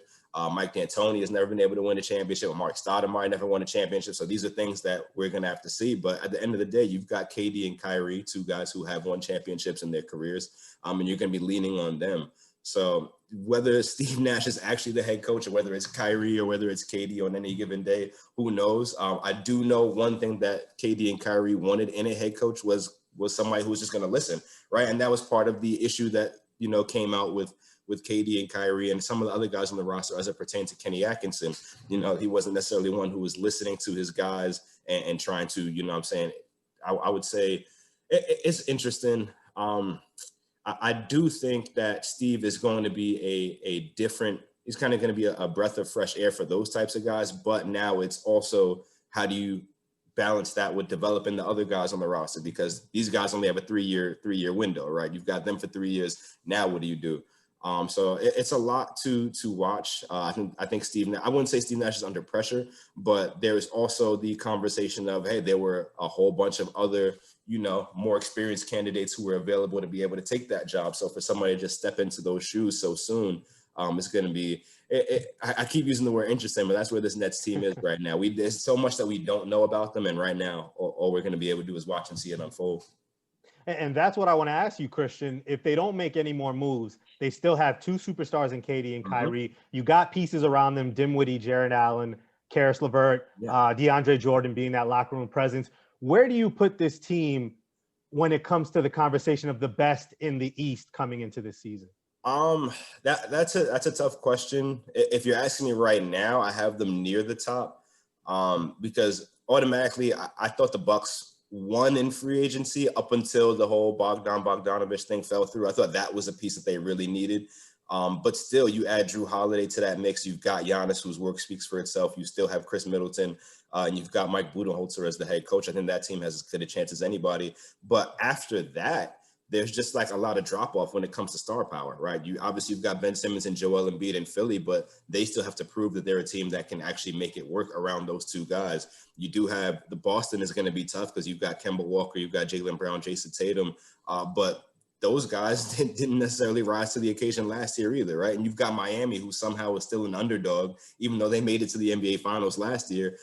They've still got to prove that they can get back and that it wasn't a fluke. And now you've got the Nets, who have zero chemistry pretty much. Well, I wouldn't say zero, right? Because a large chunk of that core played together last year, but you're bringing in two guys who are going to play 30 minutes at least a night. And then you brought in another two free agents with Landry Shamet and Bruce Brown, and those two guys have to find their own minutes too. So it's going to be from everything I've heard from players who've been able to talk so far, they're all saying it's been a competitive training camp in that guys are competing and they're known. It's not a secret. You know what I'm saying? Not everyone is going to be on this team. Somebody's probably going to get traded. Guys are going to get cut. So it's more so figuring out which pieces fit best together, whether Sean actually went out there and addressed all the needs. I think when you go get a guy like Landry Shamet as a sharpshooter, that's always good. You can't have enough shooters. When you get a guy like Bruce Brown, who plays great defense and can move the ball and can knock down the three, that's always a great thing. And then you go get a guy like Jeff Green, you know what I'm saying, quality veteran, spaces the floor out, can defend a couple different positions. That's also a great pickup. But now you've got so much overlap, right? You've got about 4 or 5 different guys that can play point guard. You've got 4 or 5 different sharpshooters who all want to play. You've got a bunch of different forwards, and then you've got a bunch of different guys who feel like they can knock down the last shot if they need to. So I think this is why we're seeing guys say, hey, thinking about it is one thing, but actually getting on the floor and watching it happen is another. And it all just boils down. Preseason is going to be fun, but I don't think preseason is going to be too big of a look into what this team is going to be. I think around game 15, we'll see where this team is and if they really need some more trades. If the Nets are going to contend in the Eastern Conference, what's one thing that you want to see from them or hope to see from them? And then what's one thing that you think they can't afford to do this coming season if they want to contend? One thing I need to see from the Nets is they would need to be at least a top 10 defensive team. I think last season they finished around 19. I could be wrong. I think 19 is where they finished, but championships are won on defense. And when you just look at this staff, you've got Steve Nash, who is, by all intents and purposes, not a quality, I wouldn't say quality, but he's not known for what he did on the defensive end. Mike D'Antoni is historically known as a defensive versus head coach, right? So you've got guys who are preaching defense, right? And you've got Steve Nash saying, hey, we're trying to do some new things. And they're talking about this, saying, hey, we're trying to implement. Landry Shamet comes in, he says, hey, we're running a defense now that I've never seen before, which is cool, but is it going to work? And if you're not, obviously you've got all these offensive weapons. You could go out there and try to gun for 150 on any given night. But at the end of the day, that's not what's going to win you a championship. You've got to have that commitment to the defensive end of the ball, and you've got to have that buy-in. And then you've got to have that camaraderie. And I think that's what's going to have to be built. You know what I'm saying? When you have trade rumors like have been out this year, guys are human. Yes, it's their job to come in and be professionals and go to work every day. But, we asked Karras about it not so long ago. He goes, everywhere I look on TV, I look on my phone, I look on Instagram, people are talking about me potentially being traded for James Harden. So how long is that going to take to boil over? And when are we going to start seeing some of those celebration or just those moments of team bonding, right? That's what you need to see. You need to see a team that's connected. And those are two things that I think connectivity and really just like intention on the defensive end are two things that will show me that they're on the right path. I forgot the second part of your question. It was just one thing that maybe they couldn't afford to do. That's a good question. One thing this team can't afford to do is not hash out roles, right? Like everyone needs to know and I think that was part of the issue last year. When you've got so many guys who can do so many different things, you're going to have overlap in where guys think they fit in versus where they actually fit in. Now you've added 4 new guys into the mix because basically Kyrie Irving played 20 games. That doesn't count. Kevin Durant is coming for the first season, and then there are 2 free agent acquisitions. So I think I counted it. The Nets have about 16 guys on this roster that could get playing time on any other team. Right. And that's including KD and Kyrie. But even towards the bottom of that roster, Rodions Kurucs can play. He can play ball in this league. It's just all about opportunity. Jeff Green, new guy who comes in, Landry Shamet, Bruce Brown, those guys came from situations where they were playing nearly 30 minutes a night. Those minutes aren't going to be available. So one thing they can't afford to do is have one guy thinking that his time is coming and then that time is never really coming. I don't think this team can enter the season as is with this roster as is. I think you've got so many different guys on that lineup or on the roster right now that can actually make an impact where they are or anywhere else. I'm not sure they can go into the season like this, but if they do and they have the right buy-in, they'll have the deepest roster in the NBA easily, right? So I think one thing that they can't afford to do is not have that buy-in to the bigger picture of everyone sacrificing and wanting to win a championship. And if they can get over that and put all the egos aside, I think this team would be just fine. Here talking with Kristian Winfield. And Kristian, I kind of want to branch out now to storylines around the league. I think the main one is we mentioned some of the other teams in the East. One of those teams, Milwaukee, you mentioned Giannis, and Giannis has that December 21st deadline to sign his Supermax. And you mentioned they weren't able to get Bogdan Bogdanović in that sign and trade. They still added Drew Holiday, and this is still a team that has championship aspirations. In your opinion, if the Bucks get anything less than an NBA Finals appearance, is Giannis gone? Oh, yeah. I could even see Giannis leaving if they lose in the finals, right? Right now, the Bucks have a very small bar, and it's winning a championship, right? Anything less than that, it's like, why am I here? For Giannis, I'm not sure what else you can do to appease him. You went and you got what you thought was a quality, and I love Drew Holiday. I think he's going to be a huge difference at the 1, but it's tough. You've got Chris Middleton, and I don't want to, indict Chris Middleton or anything like that. But when you sign a contract like what he signed, and when you sign a contract like what Tobias Harris signs, and you guys don't perform up to the level of that number, then there's automatically going to be a spotlight on you, especially when you've got a Supermax guy who's saying we need to do whatever we can to win a championship, right? If Chris Middleton isn't the guy that's going to get Giannis over the hump, if I'm the Bucks, I'm looking at Chris Middleton like, okay, well, if it's not him, can we move him around and find something else? Or what else can we do to get Giannis a championship, right? And if that's not the case, if they don't win it all, that's why, like, if you're the Bucks and Giannis doesn't sign that Supermax, you seriously have to contemplate, is this somebody that we trade? Because if he leaves you for nothing, you don't get a Giannis Antetokounmpo very often, right? They got lucky that he fell down. I think they drafted him 13th. They got lucky that he fell to 13th, that so many people didn't have the foresight to know that he turned into this type of player. And that type of luck doesn't happen again. Versus if you trade him, you still have Drew Holiday, you still have Chris Middleton, you still have all these other pieces, and you'll get some more. You'll still be relevant and competing in the playoffs for a long time. So it depends. If I'm the Bucks, I'd be scared to death if Giannis doesn't sign that Supermax on. I think his deadline's coming up soon, right? It's on the 21st. Yeah, the 21st. Yeah, they're under the gun right now. So if he doesn't sign that trade deadline is the next big date, and they've got some decisions to make for sure. Yeah, and looking over in the Western Conference, obviously the West is loaded right now. Phoenix has gotten better. Portland is re-up. They added Robert Covington. You still have Denver. The Clippers aren't going anywhere. But the Lakers, again, it's crazy to think about it, but they might be better now than they were, 72 days ago when they won the championship in the bubble. They add Schroeder. They add Montrezl Harrell. They're adding Marc Gasol. They might add Powell too in the next few days. In your opinion, for LeBron James going into year 18 and AD kind of ascending now into his superstar status when people were questioning his playoff record, what do you think about the Lakers' chances of getting that second title and LeBron repeating? If I could bet all of my future earnings and just hedge them on injury, right? If somebody gets injured, I don't want the bet to go through. But if everybody is healthy and the Lakers, and I could bet every dollar that I'd make from now until year 20, I don't even know, 2100, put it that way, I'll take it. You know what I'm saying? Like the Lakers, number one, even if they didn't have the offseason they already had, I was thinking, okay, they're probably going to repeat. You go get Dennis Schroeder, who's a Sixth Man of the Year candidate every year. You get Montrezl Harrell, who just won the award. You go get Marc Gasol, who's one of the better defensive minds. Even if he's older, right, he still thinks like a Defensive Player of the Year because he won that award before.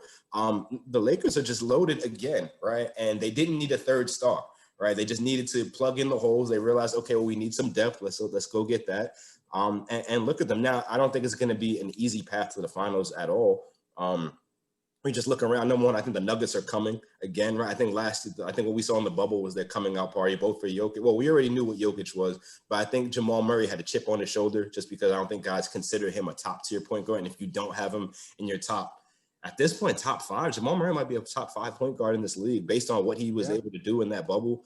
I think that's a team to watch out for. I think Utah's been a team I've been silently just like championing as a dark horse. I think last year they would have made a deeper run if Bogdanovich didn't get hurt or whatever it was that was keeping him out of the ball. But that's a team that you got to watch out for. But at the end of the day, I don't think anybody can stop the Lakers. You talk about the Clippers being around for a long time. The only person that's really around for a long time is Paul George. He signed that 5 Cashed out. Yeah, and I mean, you're not mad if you're him or if you're the Clippers, right? Because if you're the Clippers, you're getting a star who wants to be a Clipper for forever, which is cool and all. But that's a star that hasn't necessarily proven that he can win, right? So I'm not making any bets on the Clippers until Paul George shows me a different side of him. Other than that, let me see. I think Portland is going to be sneakily fun, but I'm not sold on Portland as a title contender. Love Dame and CJ. I don't think they're ever going to win a championship.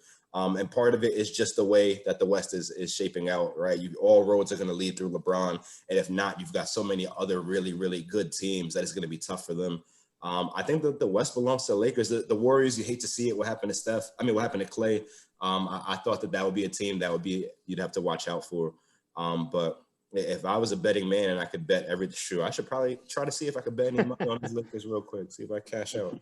Yeah, I mean, you could go to New Jersey. I think so. You'd be good. But Kristian, before I get you out of here, I know the Brooklyn Nets is your specialty, but there happens to be another team in New York and a huge fan base that is just dying for something good to happen, and that's the New York Knicks. We saw what Leon Rose did this offseason. They add Obi Toppin, draft him. What do you think about what Leon Rose is doing, and what are your realistic expectations for the Knicks this season?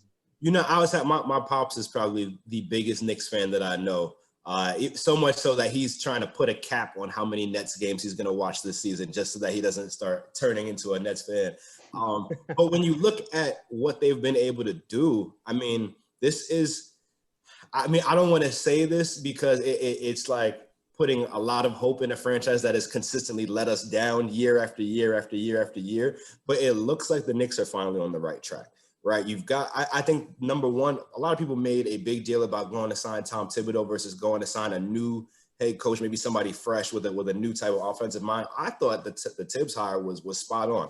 You need somebody, when you look at the last couple of years in New York, you know, a lot of the losing, sure, they didn't have the roster on paper, right? Like no matter how you cut it, last year's roster was not going to get you 40 wins, but there's just a certain level of effort that you have to come to that floor with night in and night out. And if you're playing for a guy like Tom Thibodeau, you will not see the floor if you don't come with that effort. And if you lack on that effort, he's going to pull you right now.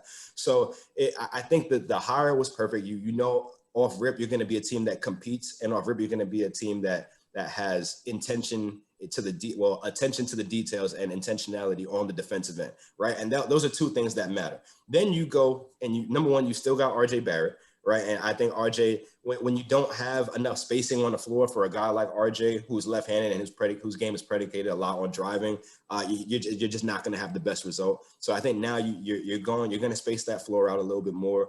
You get a guy like Obi Toppin, who's a hometown hero, who's from Brooklyn. You know what I'm saying? Like, it doesn't really get much better than that. And then you're just kind of like, you're not skipping the steps. I think the biggest thing that they did was not try to blow it up and go get Chris Paul or Russell Westbrook, right? If they would have made one of those moves, I would have been singing a completely different tune, right? But this is a team that's sticking to the plan, at least for now, in developing their talent and creating a culture of guys who are going to work hard and compete. And that is something that I can say the Knicks have not had for the last 3+ years. And that is why I think they're on the right path. And who knows, man? I think the East is so open towards the bottom where, like, anybody can get into a playoff spot with 35 wins. I'm not saying that the Knicks are going to win 35 games, but they're definitely not going to be as bad as they were last year, right? I think that goes out the window. And I think half of your wins or half of your result is based on competing, right? And if you've got a team that was not competing to 100% last year, now they're going to be competing 110%, and they're going to get those wins against, number one, teams that are taking it off because they think the Knicks are trash. Yeah. Number two, teams that aren't necessarily competing as hard as them, right? Those are wins that they're going to get just by virtue of competing hard. So I think the Knicks might stumble into 30 wins this year. And if you stumble into 30 wins, you can get 33 to 35. You get 35 wins, you're the 8th seed. Right. So I don't want to say that the Knicks are going to be a playoff team, but they're definitely not going to be as bad as they were last year. And I can't wait. I'm actually excited to see what they do, because number one, the spotlight's not on them, right? The spotlight's on Brooklyn, right? And I think, number one, that's a dose of reality, right? Like, this is the premier franchise in Brooklyn, and the Knicks could have been in this position, right? The Knicks could have gotten Kevin Durant and Kyrie Irving, but for whatever reason, that wasn't what happened. And I think now they're understanding that you kind of just have to put your head down, get the work done, and grind it out. And I think that's what they're going to do, which is why I'm excited for them. Brooklyn Nets NBA beat reporter for the New York Daily News. And if you follow him on social media, he is a chef on the low, too, has another job on the side. Kristian Winfield. Kristian, appreciate you taking the time, bro. Thanks for joining one-on with us. My man, you know I'm doing this interview in my kitchen right now, so you about to throw down something. That's what I'm thinking. Possibly. We'll see. My man, thanks for having me. Thank you. That is Kristian Winfield, NBA Brooklyn Nets beat reporter for the New York Daily News.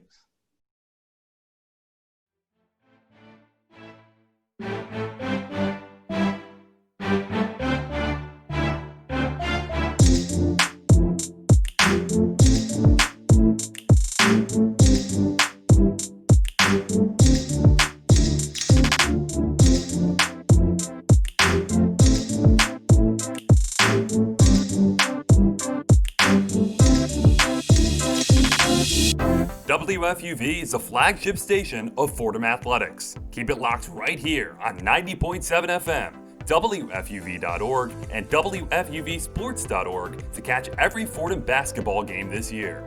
We'll take you through an extraordinary season with live play-by-play and in-depth pregame and postgame analysis. WFUV Sports, home to New York's longest-running sports call-in show and the flagship station of Fordham Athletics.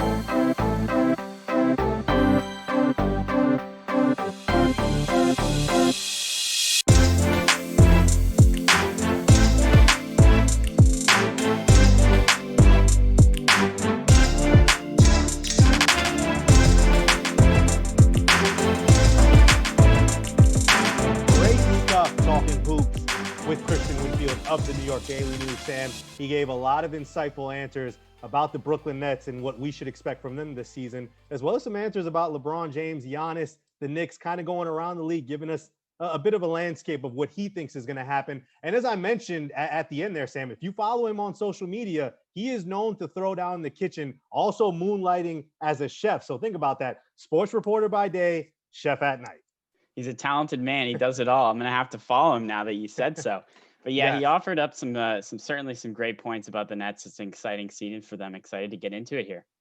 Welcome back. one-on-one, Andrew Posadas, Sam Davis, right here on WFUV 90.7 FM. We're nearing the bottom half of the midnight hour. Sam, it's officially Sunday, which means that the Brooklyn Nets 2020-2021 season officially begins. Not the regular season, preseason action for the Nets begins Sunday evening, 6 p.m., Barclays Center against the Washington Wizards. And that leads me to our next subject, which is kind of previewing the season and what we expect from both of our local teams in the Brooklyn Nets and the New York Knicks. Let's start right there with the Brooklyn Nets, Sam. Obviously, there are so many questions coming into this season, and even more now when you think about Kyrie's media blackout.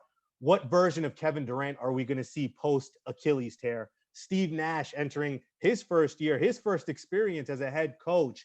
And for the Brooklyn Nets, not knowing what you have, there's depth there, but not all of these guys have played together just yet. So the cohesion isn't there. But again, people are expecting this Brooklyn Nets team to be right at the top of the East and to be one of the teams that ultimately represents the Eastern Conference going into the NBA Finals.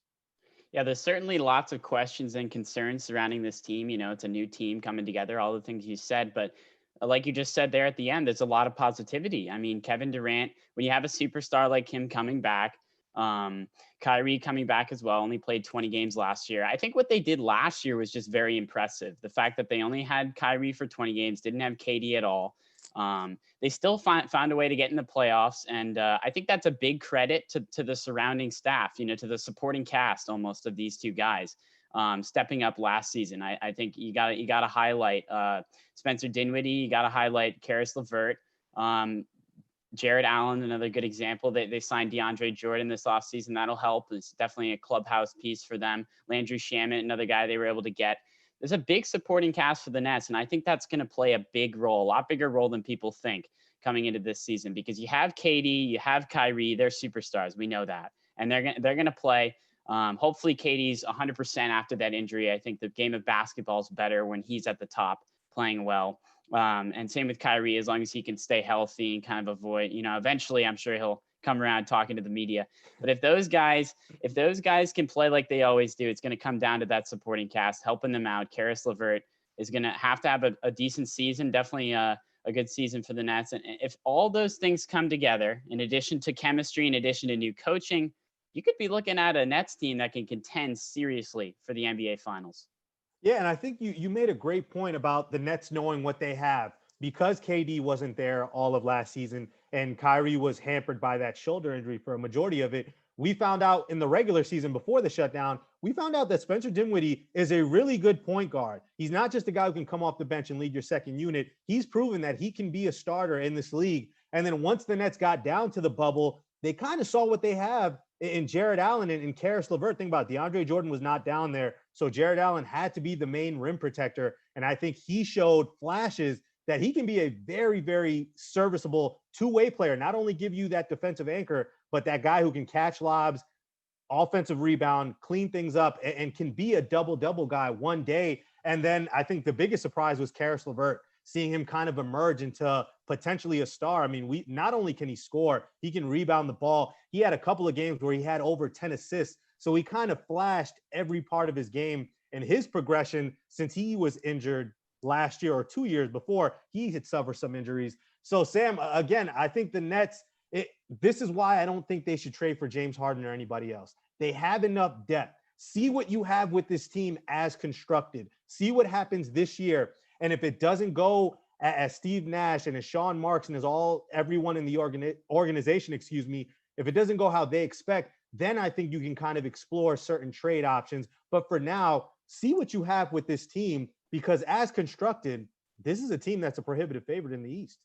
Yeah, it's crazy to say, but the Nets don't need James Harden. I think you're right. I'm certainly at least go through the year and see what happens. I mean, there's certainly question marks like you talked about, and I think it starts with the coaching staff. I mean, Steve Nash, you give him all the credit in the world as a player. He was an amazing player, but it's his first job ever in the NBA coaching. So there's certainly a lot on his plate, you know, and I think if having too much talent, I guess, is a good problem to have, because he's got to manage, you know, having KD, having Kyrie, and then having all those guys we just talked about, you know, like Spencer Dinwiddie is a good example, and LeVert.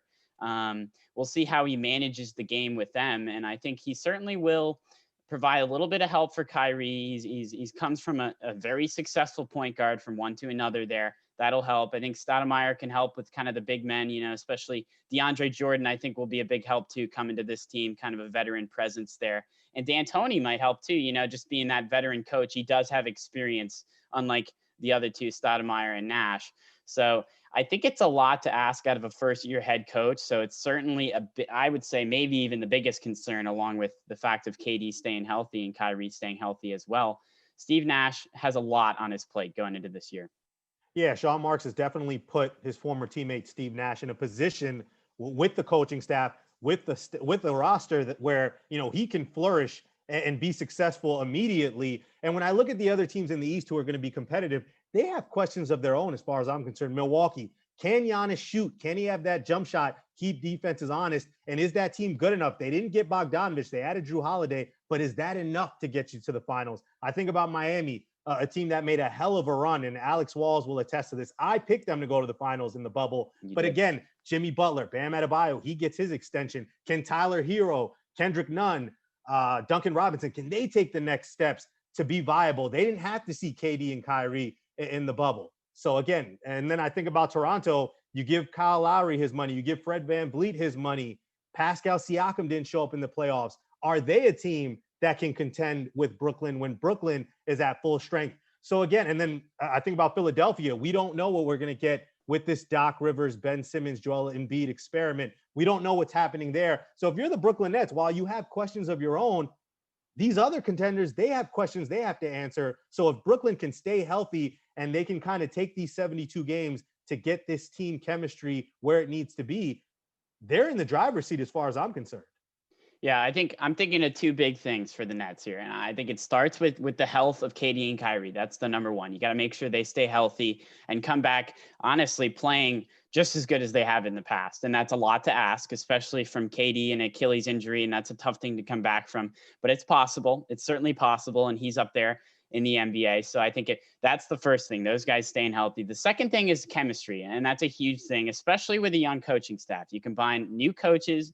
KD's never played with the Nets before. Kyrie's played in a very small sample size with the Nets. And all these guys who have played for a full season with the Nets and now all of a sudden are asked to cut their minutes and play a little bit less because of KD and Kyrie. Are they willing to do that in the hopes of, reaching a NBA final? So those are the two big question marks. But I think, like you said, every team's got questions. Every team's got question marks. And the Nets have a really good problem, I think, because at the end of the day, they have the talent. They certainly have the talent there.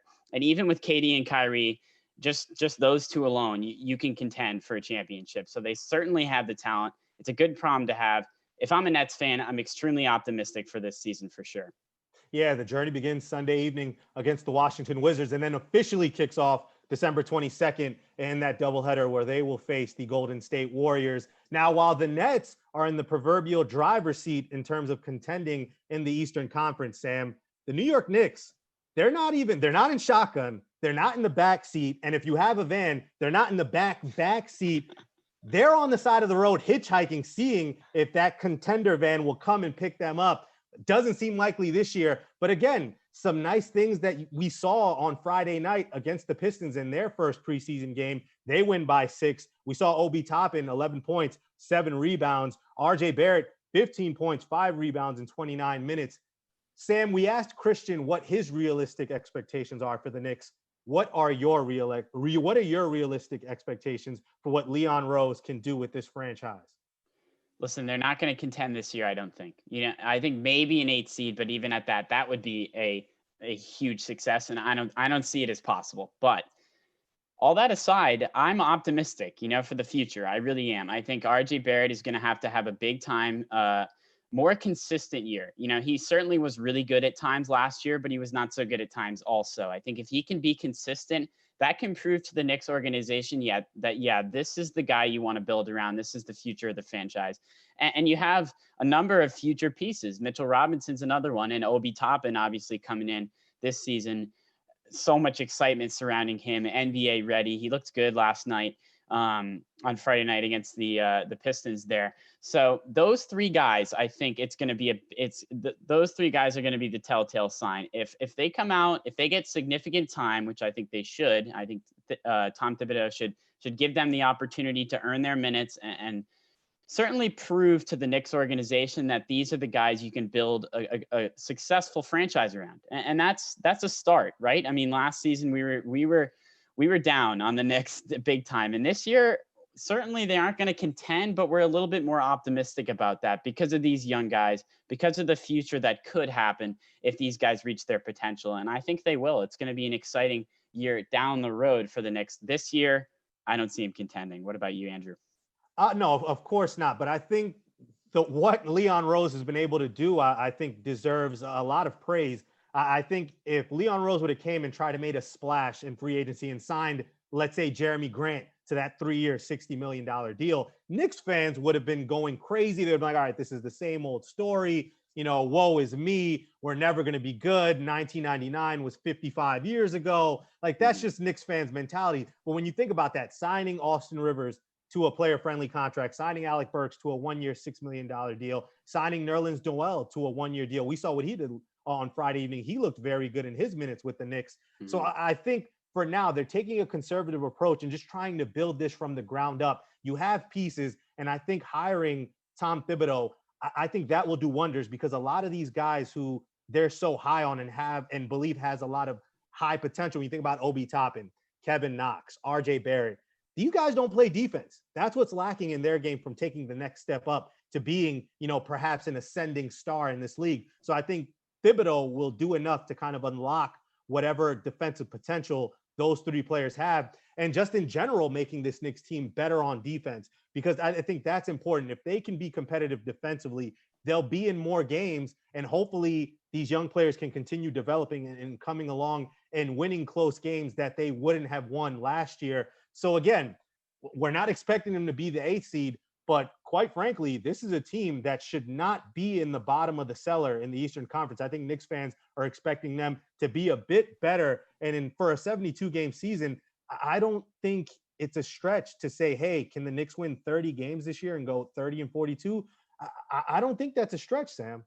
No, I don't think it's a stretch either. And I think it feels like a true rebuild now for the Knicks organization this season. I really feel like it does. And it's an optimistic one because we have some young guys. And I think it starts with Tom Thibodeau. You're right.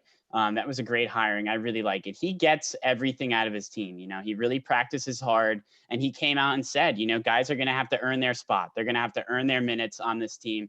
And I just really like that attitude. I think it's going to really help Mitchell Robinson, Obi Toppin, and RJ Barrett, these young guys. And on top of that, to complement that, it's going to be interesting to see what he does, you know, because he's got Julius Randle and he's got Nerlens Noel, two guys that are more veterans in this league, certainly have proved their stuff. And Noel looked good last night. Randle, they're playing quite a decent amount for. So those two guys, it'll be interesting what Thibodeau does with them versus with Obi Toppin and Mitchell Robinson, two of those more younger guys that I think need the minutes and certainly need to develop. But at the same time, I mean, you're a Knicks team, you still want to go out and win games. That's the immediate goal, whether that be, you know, maybe 30 wins is what we're hoping to get to there. So I would be interested in seeing how Coach Thibodeau kind of deals with that and kind of navigates some of those veterans, which he typically has played in the past and will lean towards, versus some of these young guys that certainly need the development and certainly need that game experience to help them down the road. Yeah, and Coach Tibbs has gotten a lot of flack in the past for kind of running players into the ground and a lot of players not liking his type of style. But I think those are more veteran-laden players, and we've heard that from Joakim Noah, Jimmy Butler, Luol Deng. Those are guys who are already in the league at that time, had some years under their belt, were veterans. I think with a relatively young team, I don't see that to be a problem. I think these young guys will react positively to Coach Tibbs' defensive mentality and working, you know, putting in the extra minutes, practicing hard. I think that's exactly what this franchise needs if it's going to go on the up and up. And Sam, I'm just happy that the NBA is going to start again. It's been such a wild and wacky year, and it's only been 73 days between when the Lakers won the championship and the start of the season, December 22nd. But again, the Nets will open up December 22nd against the Golden State Warriors. The Knicks will open up the following day against the Indiana Pacers. Should be a fun season for both Nets and Knicks fans. They both have something to root for.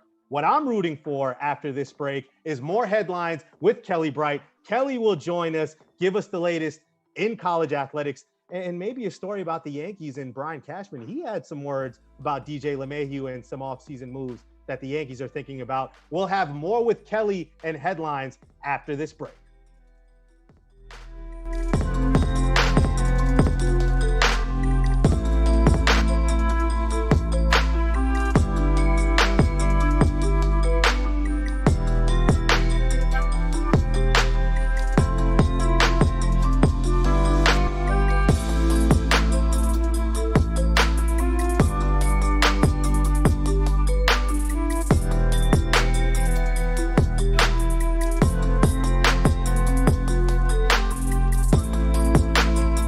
Check out all of our latest podcasts on WFUVSports.org or wherever you get your shows, including NFL Friday, Nosebleeds, Pick and Pod, 5 on 3, College Gridiron, and FUV FC. Also, our newest edition, Off the Air, diving into the station's legacy with its most prominent alumni.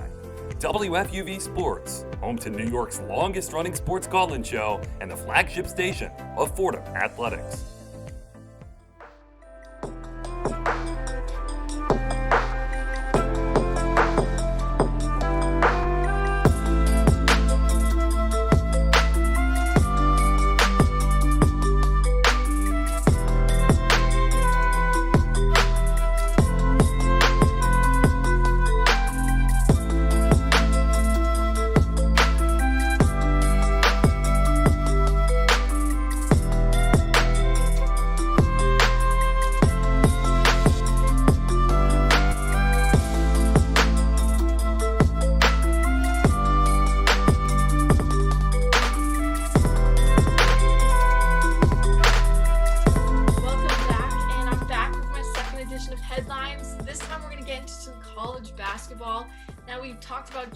John Wall earlier, back in the 919, back in North Carolina.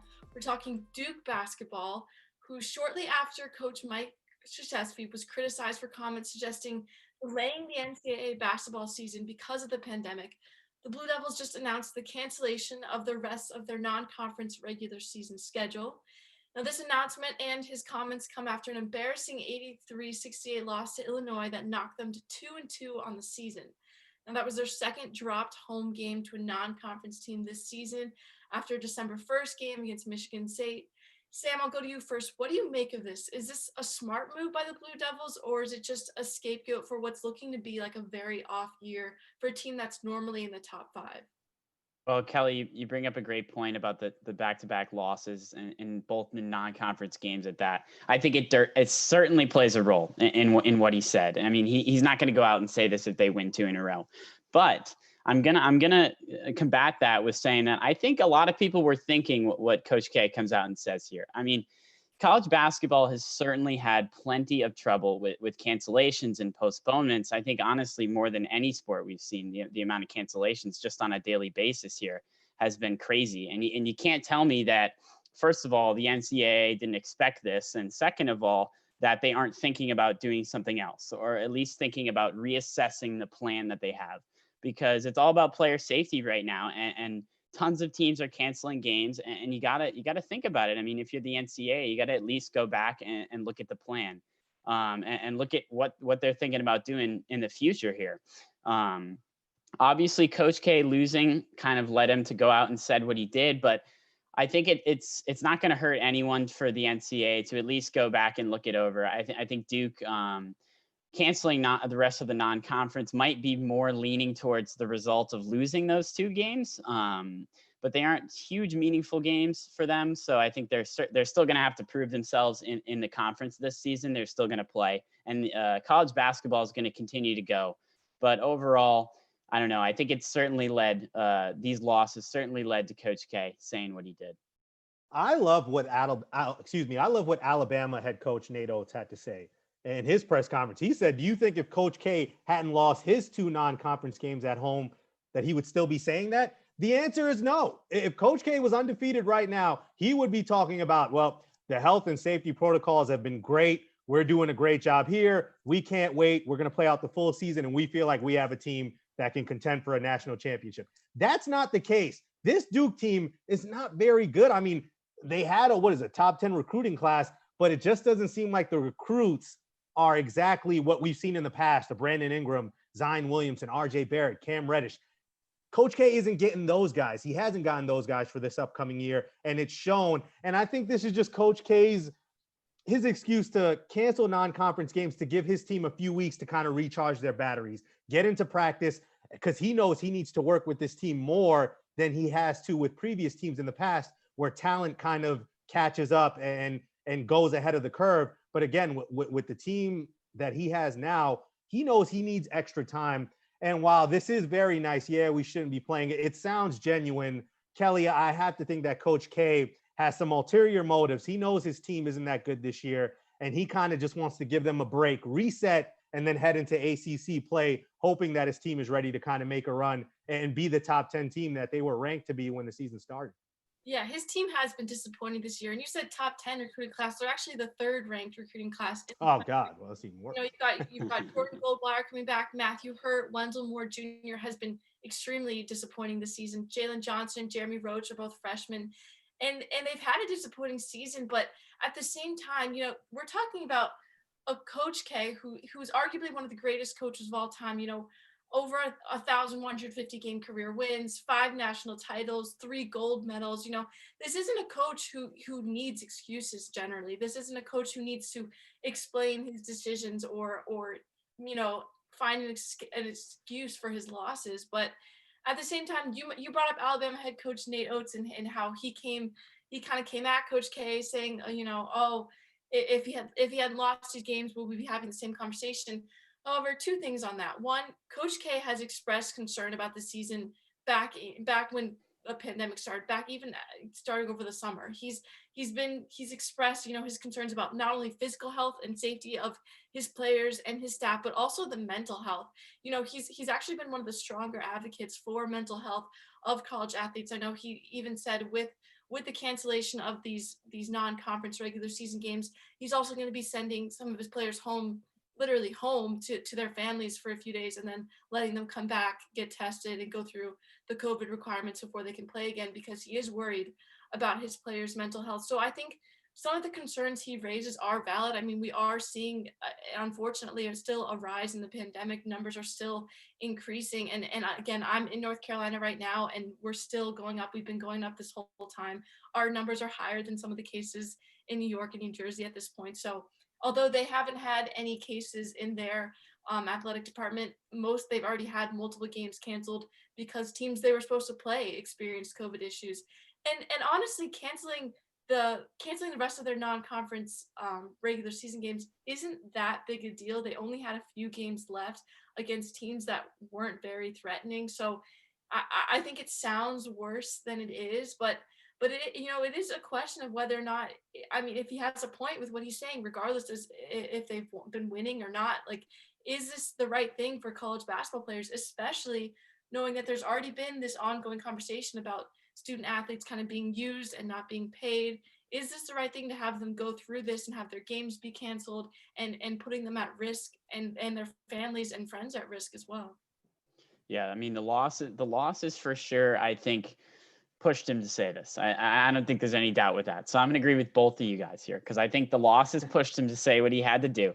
But I agree with Kelly. I think, honestly, this situation needs to be looked over, and we really need to step back and think, is this what's best for these players? Is this what's best for the coaches and for the sports world as a whole?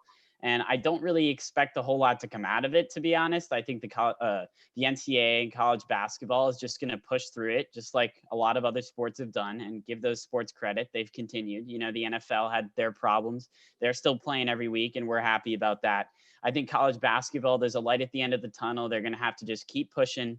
Hopefully, you know, tighten up those regulations so everyone stays safe as best as possible. But they're just going to keep going and hope that by the end of the season, things will get better and we'll have a relatively normal March Madness that we all want to see. Yeah, and this is where you run the risk. I mean, once upon a time, Coach K was basically condemning coaches like John Calipari for only going after one and dones. That's it. But again, in recent time, Coach K is slowly but surely started just having top 10 recruiting classes year by year because now he's chasing one and dones. And this is the risk you run. Sometimes these recruiting classes, again, at the end of the day, these kids are freshmen. So not every freshman class, not every top 10 recruiting class is going to give you immediate production. So I think for Coach K, this happens. Coach Cal has had a couple years where his Wildcats haven't been as good as he's thought. And he's always said, they're young at the end of the day. You have to develop them. One and done players need a little bit extra. And for Coach K, some lows right now. And again, we'll see what they do in ACC play. But Kelly, give us another headline. Yeah, and moving on from college basketball, we're going to bring it back to New York and talk baseball. Now, on Thursday, Yankees GM Brian Cashman addressed the team's most pressing offseason questions in an interview with Yes Network on the hot stove. And like any preseason press interaction, nothing he said was 100% definite. We didn't get any fully clear, outright answers, but he did give fans a pretty good idea of where the team's head is at with some key roster questions, including arguably the most important one on whether or not they're going to bring back DJ LeMahieu. And he admitted in the interview that, quote, "Since we've made a huge commitment to others already, it's affected our flexibility and viability as we move forward." So, Andrew, we'll start with you. Are you confident in their ability to bring back DJ LeMahieu? And if not, what does that mean for this Yankee lineup going forward? After what I heard from Cashman, no. Because when you say our number one priority is to sign DJ LeMahieu and then follow that up with saying, but there's still an outside shot that we may not get to him. Sam, to me, that kind of translates as, we're negotiating right now, but he wants a certain amount of years and a certain amount of money. And it's looking like we're not 100% in on giving him that. And I'm sure for the Yankees, if they could have it their way, it'd be, 4 years, $100 million and go from there, $25 million a year. But from what we're hearing, Sam, LeMahieu wants a 5th year. And there may be other teams that are willing to give him more than $100 million in order to acquire him and steal him from the Yanks. So if you're Brian Cashman, you're looking at your options thinking, hey, do I want to put this much in to a guy who at this point is 32? If I give him 5 years, he's going to be on this team till he's 37. Giancarlo Stanton, he's going to be there for the foreseeable future. You got contracts like Aaron Judge, Gary Sanchez, a lot of guys coming up. So if you don't get DJ LeMahieu, what do you do, Sam? Do you move Gleyber Torres over and kind of take that spot? Or do you go after Francisco Lindor and try and trade for him? There's options there. But right now, I can't say that I'm 100% confident that Cashman is going to bring DJ LeMahieu back. Yeah, it's all down to money, I think, because, you can't deny that the Yankees want DJ LeMahieu and DJ LeMahieu wants the Yankees. LeMahieu has had his 2 best seasons with New York. But DJ wants, like you said, he wants 5 years. He wants $100 million. It's a guy in his 30s. I certainly understand, especially the Yankees pressed for money and thinking about the future with all the guys that they're going to think about signing there, kind of in a tentative and difficult spot. But I think the Yankees should just go do it. Go give DJ LeMahieu the money he deserves because, listen, he has had an incredible season last year. He's been great for the Yankees. He's been nothing but good. And if you let him walk out that door, I think you'd be making a very big mistake for that organization. But and I think it's not only a big mistake because of DJ LeMahieu and his production on the field, but it's also, like you just talked about, who are you going to put at shortstop? And are you going to put at second? And then who are you going to put at shortstop? You move Gleyber Torres over to second base. Okay, arguably that might be his natural position supposedly. But then who comes in at shortstop? I think you're going to have to give up a lot for whoever you get, whether it be Francisco and Lindor. Certainly, you're going to have to give up a good amount. Andrelton Simmons, I know, is on the market. He could be maybe something cheaper, but not to replace, DJ LeMahieu. I think the Yankees should try and just go out and give DJ what he wants because he deserves it, and he's had an incredible couple of years so far for the Yankees. Yeah, the only thing that makes me nervous, especially coming out of this press conference, was Brian Cashman, expressing concerns about huge commitments and still owing money to other contracts. 3 years ago, as of Friday, the Yankees had that trade to get Giancarlo Stanton from the Marlins, and he still owed over $218 million over the remaining 7 years of his contract. And, you're also, in addition to the $29 million that they're going to be paying Stanton in 2021, you also have Garrett Cole. He's still set to make $36 million. After Cole, Stanton, you've got Aroldis Chapman making $15 million a year. Yes, this is the highest market team in the MLB, but DJ LeMahieu's a high prospect and he's going to want a big contract. So you just have to hope that the Yankees are willing to pay that. And then in addition to that, let's say they do go out and get DJ LeMahieu. Are they going to answer any of their other questions as far as their roster goes? Pitching, they have Garrett Cole, but after that, that you have your number one, and there's a bunch of huge question marks. There's still holes in your rotation, your 3, 4, 5 guys that you're going to need when you get to the postseason. And if you use all your money and time up on getting DJ LeMahieu, and then you don't use any resources on finding some more pitching depth, I think that could leave a hole.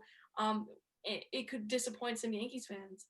Yeah, and I would say this. Giancarlo Stanton is going to be here through 2028, and he'll be around, 38 years old by that time. And we're not expecting him to be anywhere close to the MVP he was when the Yankees acquired him. But for DJ, his game isn't predicated on power and athleticism. He's a guy, he hits for contact. He's a solid defender. So I would have to think that in the next 5 years, when he's 37, I would have to imagine that DJ is still going to be a good contact hitter, a solid defender, and someone that the Yankees can still lean on to be one of the leaders. And I would say this, guys, when did we get to the point where the New York Yankees are talking about saving money? They're not trying to put their payroll up. What has analytics, what is this new age of baseball done, Sam? Because when the Yankees are talking about pinching pennies, something's got to be up.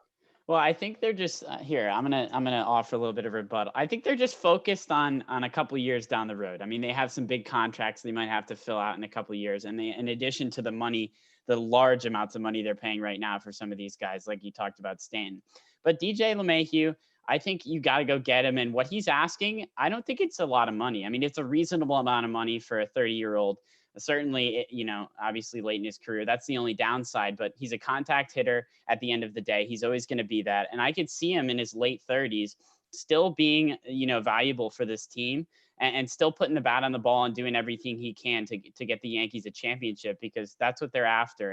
And one of those big parts is going to be getting DJ LeMahieu. I think they have to sign him. I'm not confident that they do, because they're thinking about money for sure, but I hope they do. I mean, there's no salary cap in this league. Being the richest team is an obvious advantage. It's okay to slightly overpay someone, and it's not going to affect them that much if they go out and spend that extra dollar for DJ LeMahieu. And then you can focus, like I said, on other areas of need, especially when, honestly, you're trying to capitalize on this championship window. You don't know how much longer you're going to have such high hopes for championships. That you have Judge, Hicks, Severino, Cole. Like, this is your team right now. This is the time to go out and try and get these rings. It's been a while since the Yankees have been in the World Series, and their fans are asking for it. And it's about time that they go out and make some off-season statements and then bring it all the way home in the postseason. Yeah, somewhere up there in the sky, George Steinbrenner is just kind of shaking his hand and saying, sign this man now. Sign him now. I want to win another championship, please. Kelly, thank you for this next edition of Headlines. You will be back on with us for our final 2 segments now.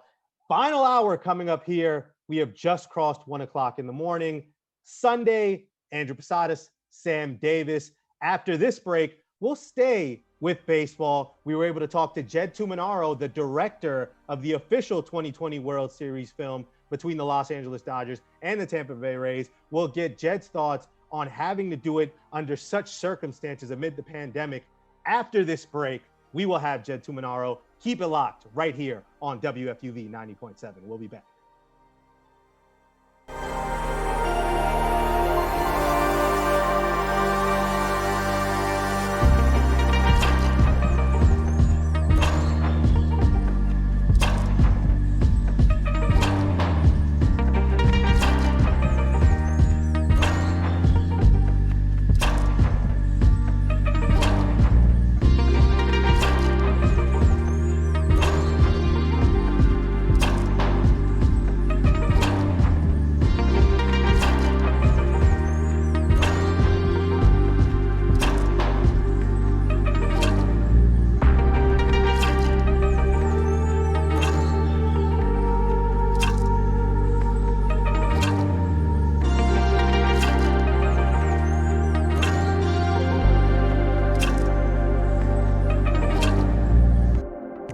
on One has a brand new YouTube channel. Subscribe to WFUV Sports to catch our simulcast Saturday nights and get notifications so you never miss another show.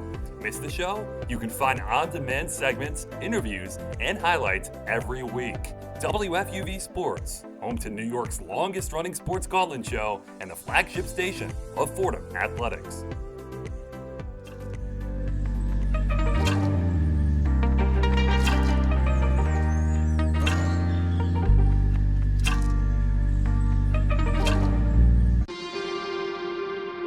It's WFUV and WFUV HD, New York. Listener-supported public media from Fordham, the Jesuit University of New York. Right here on 90.7 FM, WFUV.org, and WFUVSports.org. This is One on One, New York's longest-running sports call-in show on 90.7 FM, WFUV.org, and WFUVSports.org. Back here on One, New York's longest running sports call-in show. I am Andrew Posadas alongside Sam Davis. It is now our pleasure to welcome our next guest. He is the coordinating producer for original programming at MLB Network and the director of MLB's official 2020 World Series film, narrated by Fordham's own Vin Scully, his sixth straight season directing the official World Series film, Jed Tuminaro. Jed, a pleasure to have you here on the program. Thanks a lot, guys. I appreciate it. I hope all is well with you and your family amid the pandemic right now. And Jed, I kind of wanted to get into this year's World Series. Obviously, we had a shortened season, a postseason bubble up until the World Series, then it being played at a neutral site. Obviously, there were some challenges due to the limited on-site crew and the fact that you weren't able to get in-depth interviews in the locker room with players. Can you kind of just talk about these challenges that you had filming this year's World Series film? Yeah, I mean, we had, as you mentioned, just because of everything going on, we had, some less resources than we normally have, less camera crews, less producers, but still really good people on site. And even though we had some restrictions and plenty of protocols to follow and some less people, I think in the end, when you watch the film, it hopefully doesn't show. I think we were still able to get what we needed to get and just found different ways to do it. We still were able to do interviews with players. We still were able to cover things like press conferences. And, in a strange way, as much as we had so many limitations and most things you would perceive would be negative, it wasn't. In a way, there were some positives. And what I mean by that is there was so much less media there this year, but yet we were still there. So we were able to cover certain things in a more intimate way, maybe than we were able to do it. If Clayton Kershaw was giving a press conference, let's say, typically he's behind the mic and there's 120 reporters in that room. We were the only people in that room, which was nice. So even though we weren't necessarily capturing audio that everyone else didn't hear because all the networks got the feeds of that, we still were the only people in there able to get some nice, intimate, up-close shots of that. And in that respect, we sort of found some silver linings. Jed, once again, great to have you here. As my partner Andrew mentioned, Vin Scully, I mean, he's very dear to our hearts here at Fordham. He's a Fordham graduate. He's dear to all the hearts of Dodgers fans. Can you just talk about how cool was it to work with someone as iconic as he is?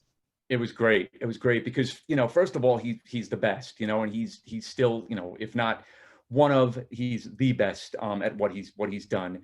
But also, it's such a unique perspective to have that type of longevity in that you can actually have someone narrate the Dodgers championship film in 2020, and yet he's been there for all of them. He's been there from Brooklyn through the championships in the 60s, through the 80s, and still doing it and still at the top of his craft. So it was really cool because to have that happen, you need someone to be as great as he is, but also have that type of longevity. And to have that combo is, pretty rare, if at all. So I thought it was a fitting touch to have him be the soundtrack for this latest championship for that franchise.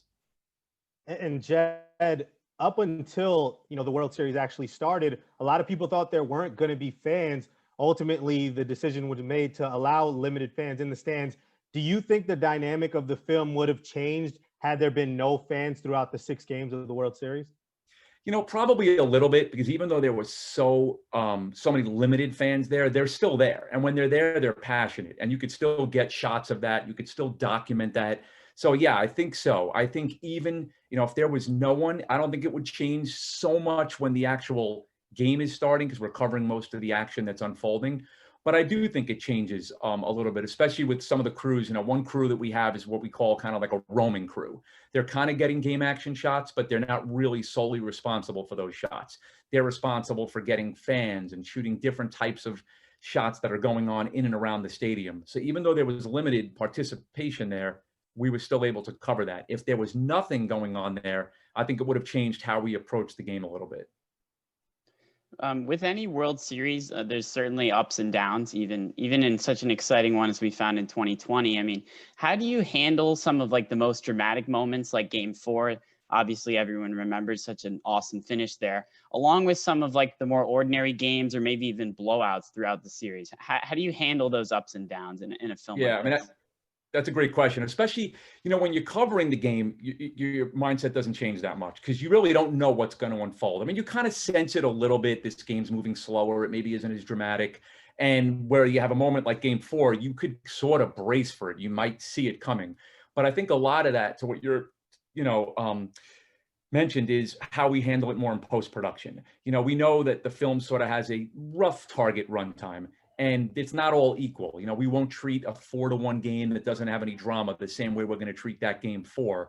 So, a lot of times the sound bites we try to get, the way we cover our press conferences, the way we treat it in an edit room, will depend on the severity and the drama of the game. And even in a year like this, like where the Dodgers won, probably the most exciting and memorable game was a game they didn't win, but you still don't want to shortchange it. We know it's kind of a Dodgers film. It's almost exclusively for their audience, but you don't want to just gloss over a game like that because of the ramifications, and really was one of the all-time greats.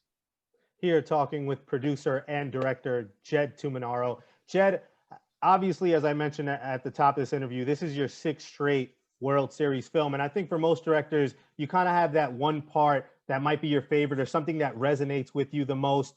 What was that one thing in this year's World Series that resonated with you the most? I think for this year, for me, and I think, we had mentioned it, you had mentioned it a few minutes ago, where like 60-game season, I think when, for me, it was, you don't go into a season, you go in wondering who's going to be in the World Series. Where's the World Series going to be? What teams are going to be? You don't go into a season saying, is there going to be a World Series? And in that respect, it was really like, it was a fragile season. You didn't know if there would be a season. You didn't know if there would be a World Series. And then when they announced the framework for the season, I was ecstatic that there was going to be a World Series. But I think from a personal standpoint, I didn't know, like, was it going to feel the same? Was it going to feel the same as a regular year, the regular season? And for me, I think the most satisfying thing, and what I'll take from it, is seeing what it meant to the players that were in that series. And when you see the emotion, whether it's a Game 4, like we were just talking about, or how the Dodgers, their reactions after the series was over, like, chasing that championship for so long, especially these last few years.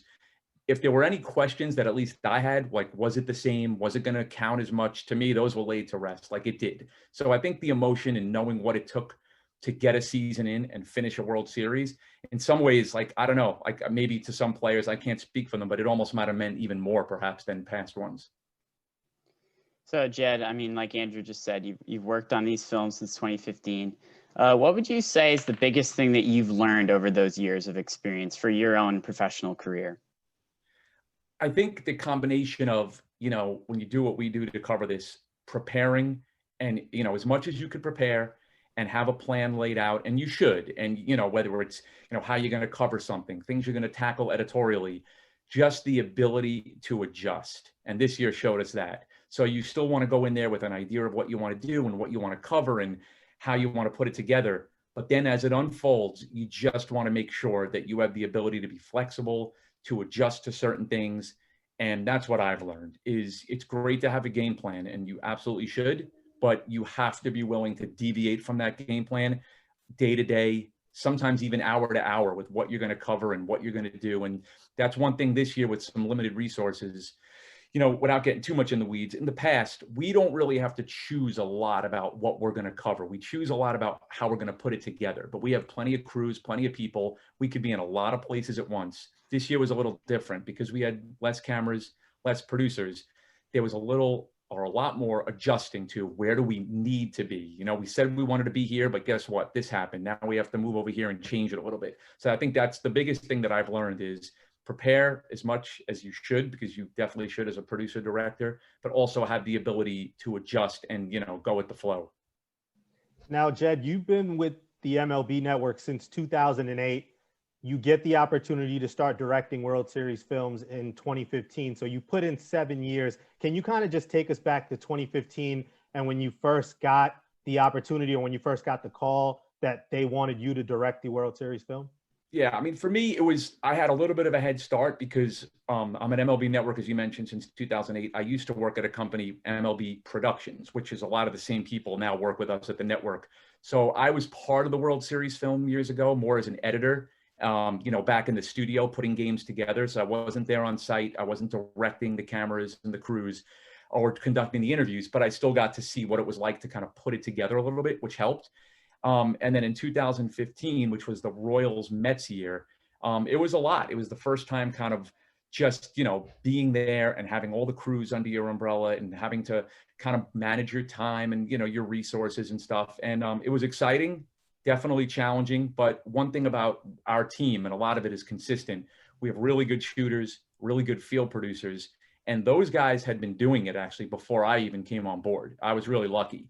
So when we started in the Royals Mets year in 2015, a couple of our lead field producers had been doing that role for the previous few World Series. So it really helped the transition. And Jed, I know this is going to be tough for you to answer because you've obviously had a lot of experience here in the World Series, but could you think of any specific, whether it be a game moment or something off the field as well, that you remember that you think is your favorite from 2015 until now in the World Series? Wow, that's a really good question. I mean, you have to kind of, it's a really good question because there's been a lot. There's been a lot of those wow moments. I mean, I think being in Cleveland for Game 7, the year the Cubs won the World Series, was certainly exciting, especially the way that game unfolded. It was probably that game because for about 80% of the game, you were sort of bracing for a Cubs win. And then all of a sudden, within a span of about 5 or 6 plays, you were like, oh my God, this is going to be an Indians win. And then you quickly went back to, then there was this rain delay. I think that was probably the most exciting and dramatic night that I can remember. But there's been a lot of really good ones. I mean, I remember even the ones that don't look like the Royals Mets. I think that was a 5-game series, but it was deceiving because there were some really close games in that series, including the clincher. But if one had to stand out, I think just because of everything that went into it, it was the Game 7 in 2016. Jed, I want to talk to you about 2017 and the Houston Astros. Obviously, you did the film back then 3 years later. Now, with the scandal involving A.J. Hinch and Alex Cora, Carlos Beltran, and the sign stealing, when you think about it 3 years later, do you kind of go back to any of the raw footage and see if maybe there were signs that you didn't see back then? What are your thoughts 3 years later, looking back at the Houston Astros championship in 2017? I mean, it's funny because that was a great series. You know, as you're living it and watching it unfold, it's like I think we went back and forth about 4 different times between who we thought which team was gonna win that series. I haven't personally. I know people have. I've read, you know, articles and by really good baseball writers that broke down, you know, how many how many off-speed pitches were swung at or who wasn't taking certain pitches. But that wasn't necessarily our footage. That was probably more game footage. So not really, because when you're there doing what we do, it's never enter. You're just watching really good competition. That it was nothing at the time that looked like, oh my God, something's great. It was just really 2 good teams loaded with star players kind of going back and forth. I'm sure if people really did some hardcore breakdowns, which I'm sure they have, maybe there are, but not from my standpoint. I just remember kind of going back and forth in that series like, this is an incredible series unfolding. I know that's not a great glamorous answer, but that's kind of what it felt like at the time. So, like you said, Jed, in 2020, you guys certainly faced a lot of challenges with the COVID-19 pandemic. As you said, you know, less shooters and filmers on site. Do you expect these problems to be around in the 2021 World Series? I know this is not really for certain and we don't know, but what do you think is going to be the filming process next season?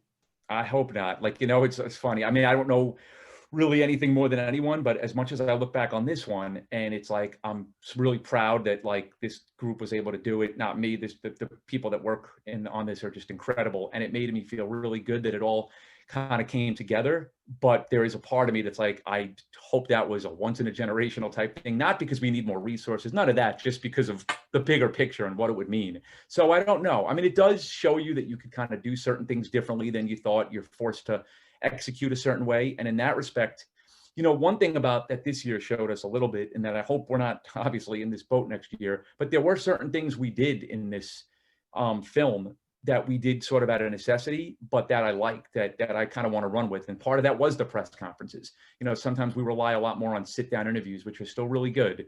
But this year, because we didn't know how that was going to work and were we going to have as much access to the players, we kind of did a lot more things like covering press conferences and things like that. And I thought it was good. I thought it showed it was a pretty good edit device in the film, and it looks a little more behind the scenes, just a little more accessy. And so there were things like that. But as far as what we're going to be like in a year from now, who knows, but I hope not. Are there any improvements that you can think of off the top of your head from what you guys did this past year to next year, if the pandemic should still be around? Yeah, that's a really good question. I think I'd have to think about it. I'm sure there always are, you know, there definitely could be improvements. I think in some ways, I think maybe figuring out one thing we couldn't do this year, which we've done in the past, was we've always had some really good access elements away from the field. You know, and we've been lucky enough to be in players' houses the day of games, the night before games, going to ride to ballparks with players. That's always been a pretty cool staple of the film. We usually have something like that almost every year. This year we couldn't, for good reason, because, you know, everything kind of began at the ballpark. So we didn't really have the access to do those types of things. But, and hopefully we're not doing this next year and this type of thing, but if we are, we might be able to like have more preparation and lead time for it. So there's ways to figure out, how can we get an access element? What can we do? This year, you know, it kind of came fast. We were all following this for the first time. So it was something that really we knew wasn't going to happen. So that might be an improvement, figuring out a way to still incorporate some access, maybe a way to do more with fans if there still is. And again, hopefully not, but limited fans at the games. There might be a way that we can kind of incorporate them a little more. We'll have to go back and look at it. But yeah, there's always, in pandemic, non-pandemic, things you can improve. He is the coordinating producer for original programming at MLB Network. He is the director of Major League Baseball's official 2020 World Series film, which was released on Blu-ray, DVD, and digital platforms earlier this week. Jed Tuminaro. Jed, appreciate the time. Thanks for joining One-on-One. Thank you, guys. You're great. So I appreciate it, and have a great holiday. Thank you. All right. Take care, guys.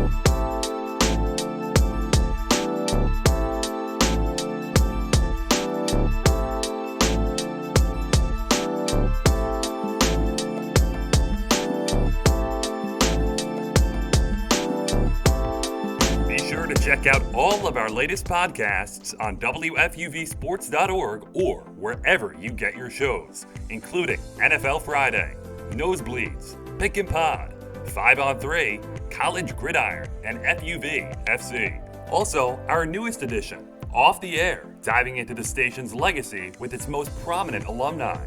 WFUV Sports, home to New York's longest-running sports call-in show and the flagship station of Fordham Athletics.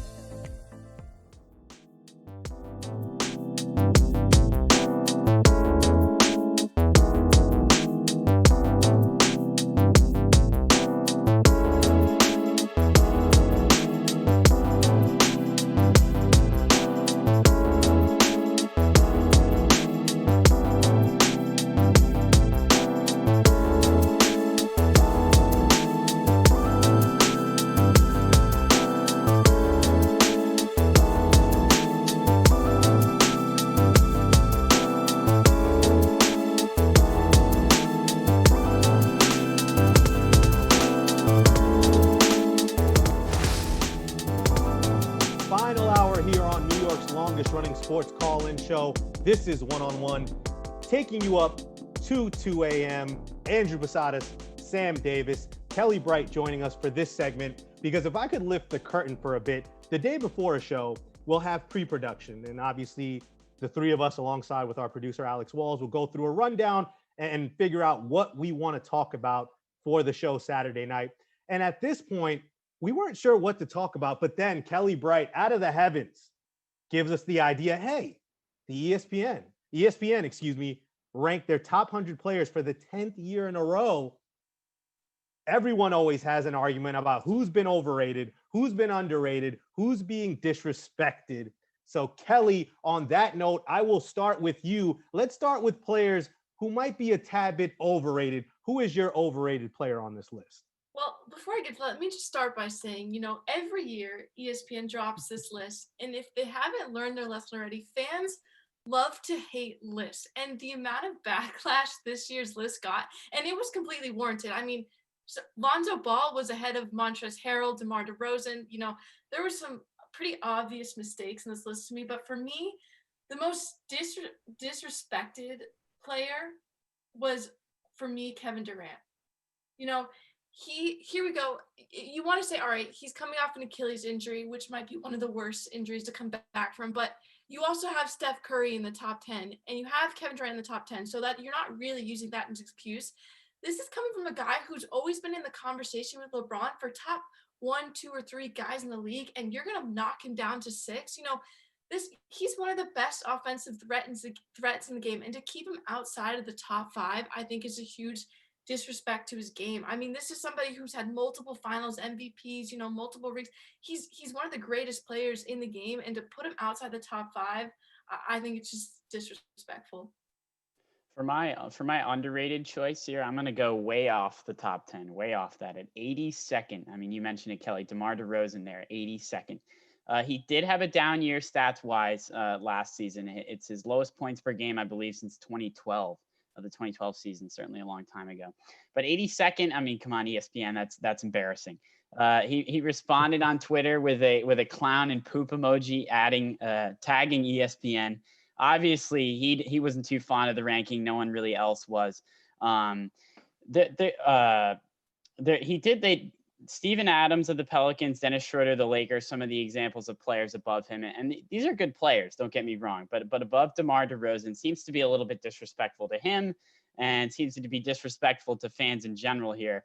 Maybe he'll use this rating to motivate himself because guys do that all the time with Madden and 2K ratings. They seem to come out and try to prove everyone wrong. And maybe DeRozan will do that with his ESPN rating. But overall, not too pleased with that one at 82nd.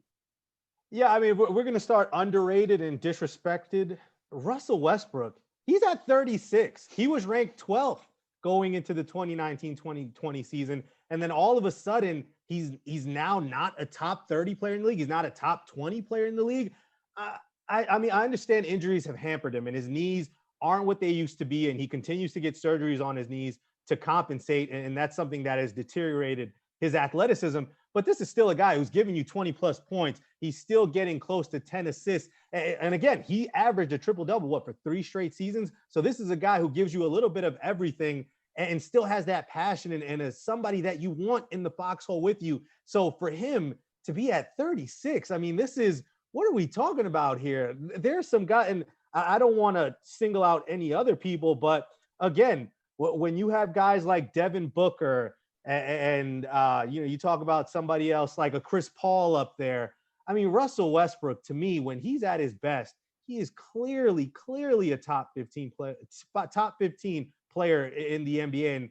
And it just, to me, just doesn't make sense him at number. It just feels like maybe the voters have kind of soured on Russell Westbrook and just like, throw him at number 36. We're good. I mean, I just don't, I think it has more to do with what he does off the court than what it is on the court. I just can't see how he's the 36th best player coming into the league. And I would say overrated, and I think I might get killed here, but Luka Doncic is at number 4. He's a top 5.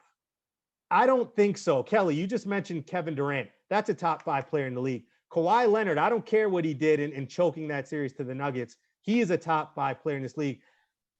Damian Lillard has proved also to be a top 5 player. Steph Curry was gone from the face of the earth with injuries, but when he's back, he's a top 5 player. I think I love the the traction that Luka has gotten, and he is going to end up being a top 5 player at some point down the line. But Kelly, I don't see it right now. He is a top 10 player, but I think having Luka in the top 5, considering that he still isn't a great shooter yet, doesn't shoot it from beyond the arc very well, there's still stuff he can work on as far as getting himself more physical and taking that punishment that teams are throwing out there for him.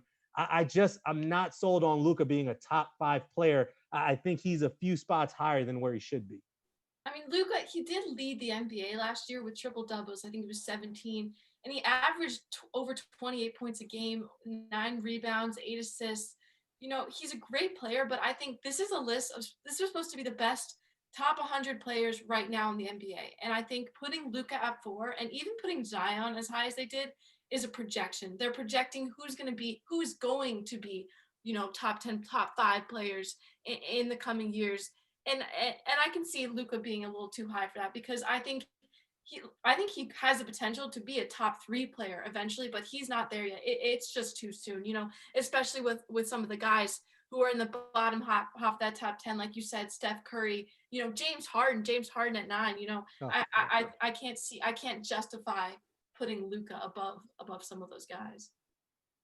Yeah, I mean, I'm gonna have to agree. I know this is not good television, but I'm gonna agree with you guys here. Good radio, Sam. I wish we were on television. It's just the same, that's all. But anyway, yeah, I'm gonna have to agree, and I want to go to my overrated choice now. And Kelly, don't be offended here. I'm a Celtics fan just like you are, but I'm gonna go with Marcus Smart, overrated at number 37, and here is why I think so. He did improve a lot shooting the ball in 2019. He's always had great defense, and he's always carried the Celtics, I think, defensively. He's been the leader there on the defensive side of the ball. But 37 just seems too high, because those numbers offensively and defensively for me aren't totally even yet. I think certainly defensively, he's very valuable to the Celtics team. But we're not asking in this list who the most valuable players are. We're asking who the best players are. And I think for the league as a whole, offensively, Marcus Smart still hasn't got there. He still hasn't got there. And like you said, Andrew, talking about Russell Westbrook, it kind of bothered me to see him close to Russell Westbrook right there. He's only 1 spot behind him.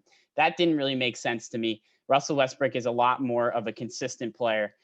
Marcus Smart, on the other hand, doesn't really have that offensive part of his game fully developed. I think in a couple seasons, maybe you could see a different story. If Smart continues to develop offensively while his defense still stays as good as it is, maybe he deserves that number 37 spot, or maybe even higher. But right now, I don't think he's consistent enough and even there offensively and defensively to deserve number 37 on this rankings list.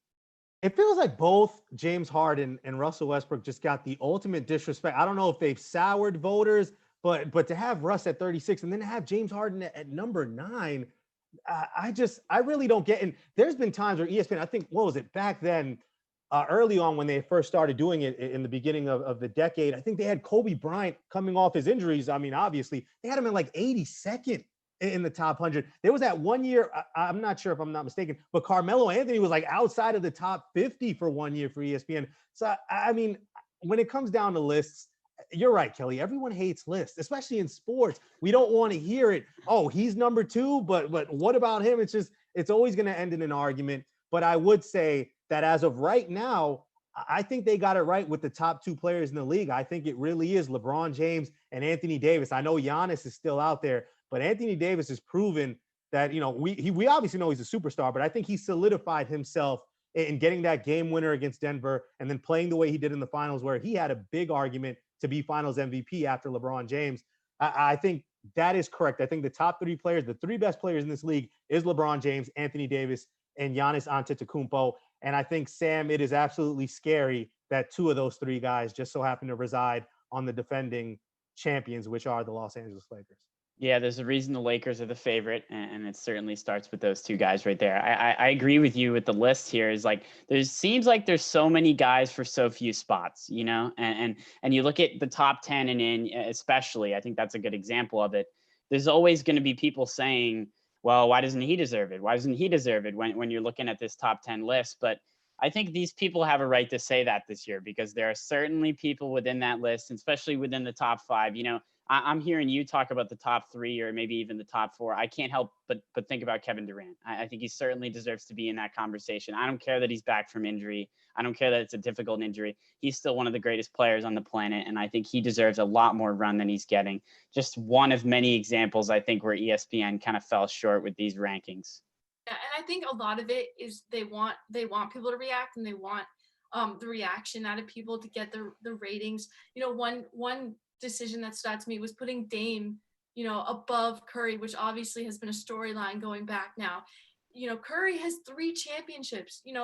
Dame is also above James Harden, who has he's a former MVP, 3 second place finishes, 3 straight scoring titles, and you're still putting Damian Lillard above both of them. Look at Curry and Lillard's stats, next to each other. You had the Warriors sweep the Blazers in the 2019 Western Conference Finals. Curry, 36.5 points, 7.3 assists, 42.6% from 3. Then you look at Damian Lillard, 22.3 points, 8 assists, and then 36.8% from threes. The numbers just don't even compare. And, you've got James Harden averaged more points per game than Damian Lillard this past year, more 3-pointers per game. The stats just don't really add up. And I think some of it's just to spark conversation, because at the end of the day, the top 10 players in the NBA are the top 10 basketball players in the world. And that's such an elite category. But at the same time, we were talking over the break, Andrew, I know you're a huge Jason Tatum fan, and he's sitting there right in the bubble at 11. He's one spot away from being one of the top 10 players in the world. So the fact that we're debating like the top, 5 through 10 players here, it is kind of a blurred line, as in any of these players could really be in the top 10. But there are some decisions where you're like, come on, ESPN, like how do you get that wrong? Yeah, Kelly, and it's crazy because we're going to use this list to determine, all right, who's going to outperform or underperform their ranking. And that's why when I look at Zion's at 19. He's ahead of Jamal Murray. He's ahead of Bradley Beal. He's ahead of Karl Anthony Towns. And we really only saw a 24-game window where we saw him be efficient and show flashes of why people are so high on him and think that he can be the next young superstar to kind of be the face of the league when LeBron James and these other guys in their 30s pass the torch. But again, am I ready to say that Zion Williamson is a top 20 player in the league right now? Absolutely not. Now, I mean, if you want to take him over Karl Anthony Towns or compare him to Jamal Murray or to Bradley Beal, that's another question. But I think his health, just that question mark about his long-term health, can he lose the weight? Will his knees hold up? I think, Sam, for me, that's the biggest question. Why, he was 42nd last year. I just can't see Zion performing up to being a top 20 player in this league. Yeah, I mean, I think putting Zion that high kind of points to what Kelly said about how the fact that these rankings are almost like a projection for the future. And obviously there's very high hopes for Zion, and rightfully so, how dominant he was at Duke. But this is a new league. This is a different league. This is a lot more competitive, and who knows how he's going to be and who knows how he's going to hold up. So, and especially above a guy like Jamal Murray. I mean, that's just, I don't like that at all, because Jamal Murray was unbelievable this playoffs, and he really helped that Nuggets team get over the top and really advance very far. And he's going to continue to be a big part of that team. To me, putting him above a guy like Zion, who has proved little to nothing in the NBA, doesn't make a whole lot of sense. It's almost like ESPN is thinking, well, maybe in a couple of years, this will be the rankings, but it's the current season. It's 2020, 2021 season rankings. So why are we putting Zion that high? I'm not so sure. Yeah, I mean, Bradley Beal averaged over 30 points a game last season, and he's under Zion. He's below Chris Paul. He's below Devin Booker. He's outside the top 20 players. And it's like, all right, maybe his team didn't win as many games, but this is about the players themselves, their individual players, not how the rest of their team does. But like you said, yeah, it seems more of a projection than a reality of what we're facing with the present day. And they did release another list about the top, not top 100, but top, I think it was 10 or 20 rookies and who they believe will break into that list. And Obi Toppin was one of them, which would be quite interesting to see if we think he's a top 50 player even, and that could be a big impact for the Knicks. So it'll be interesting to see how this list changes throughout the season and then going into next year. Yeah, I mean, ESPN must be doing something right because each year they get us and other radio stations and television shows around the country to argue and criticize. So they must be doing something right. And we expect that they'll have a list next year for the 11th straight year and for the foreseeable future. But we'll leave the hoops talk right there. Let's move over from the hardwood to the gridiron. After this final break, we will discuss the NFL, go around the league, key in on some games that we think are going to be important going into week 14. 20 more minutes left with you, just a little bit more than 20 more minutes left here on One-on-One WFUV 90.7. Keep it locked. Some NFL talk after this break.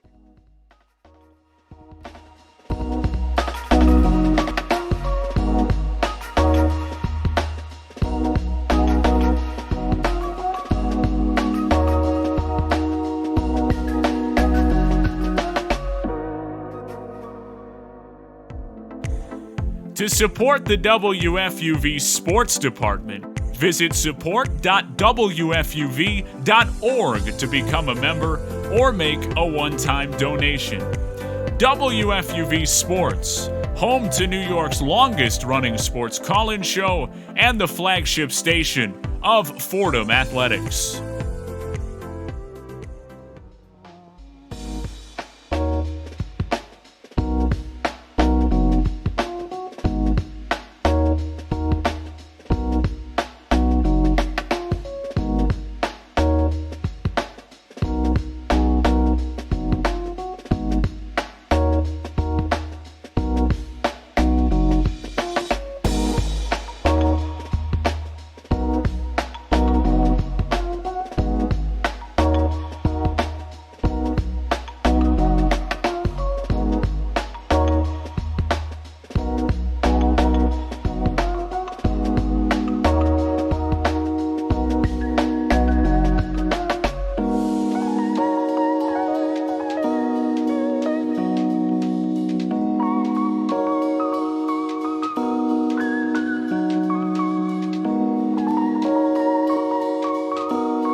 Down to the final 20 minutes of this sports ride known as One-on-One, New York's longest running sports call-in show. Andrew Posadas alongside Sam Davis and Kelly Bright. And before I go into our final topic and look around the league in the NFL, I know there are Mets fans out there saying, Andrew, what about us? Well, Mets fans, let me give you some quick news, some major signing for the New York Mets. They finalized a 4-year contract for catcher James McCann for $40 million plus, sources tell ESPN's Jeff Passan. The Athletic first reported that the sides were close to a deal. McCann right now is 30, shared catching duties with Yasmani Grandal and the Chicago White Sox last year. So the Mets get themselves another piece as Steve Cohen looks to kind of open up that pocketbook, and I'm sure Mets fans will be happy to see that.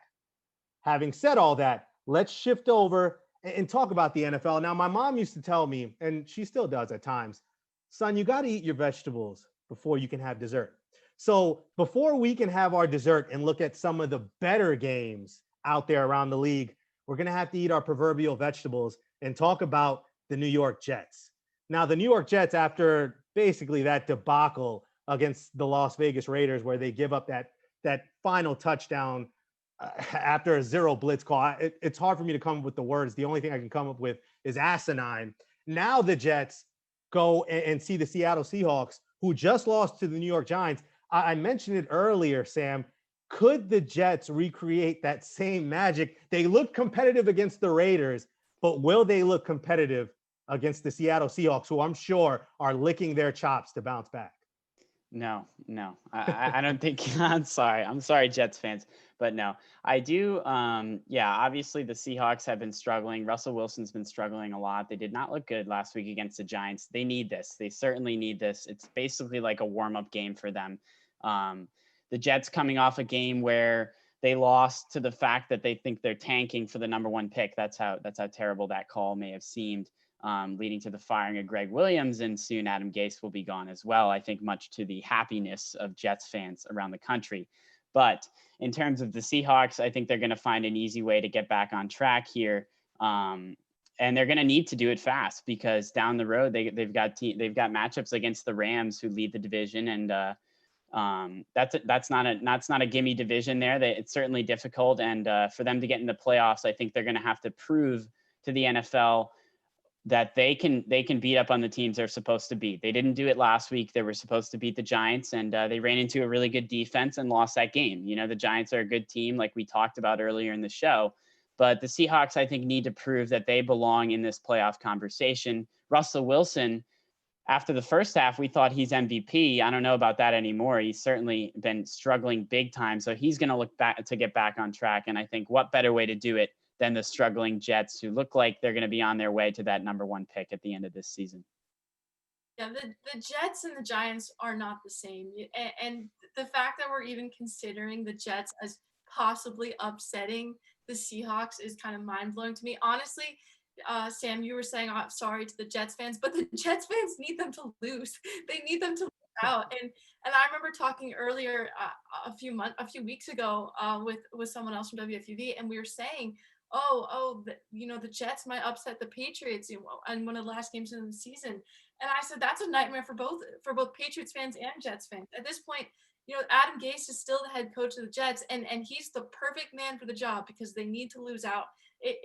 Winning a game at this point means nothing. If they upset the Seahawks, that means that's just embarrassing for the Seahawks. It really doesn't mean anything for the Jets at that point. So I don't see that happening. I think as much as the Seahawks have struggled in the past few weeks, that they aren't struggling as bad as the Jets have for multiple years now. And I don't see any big changes or big upsets.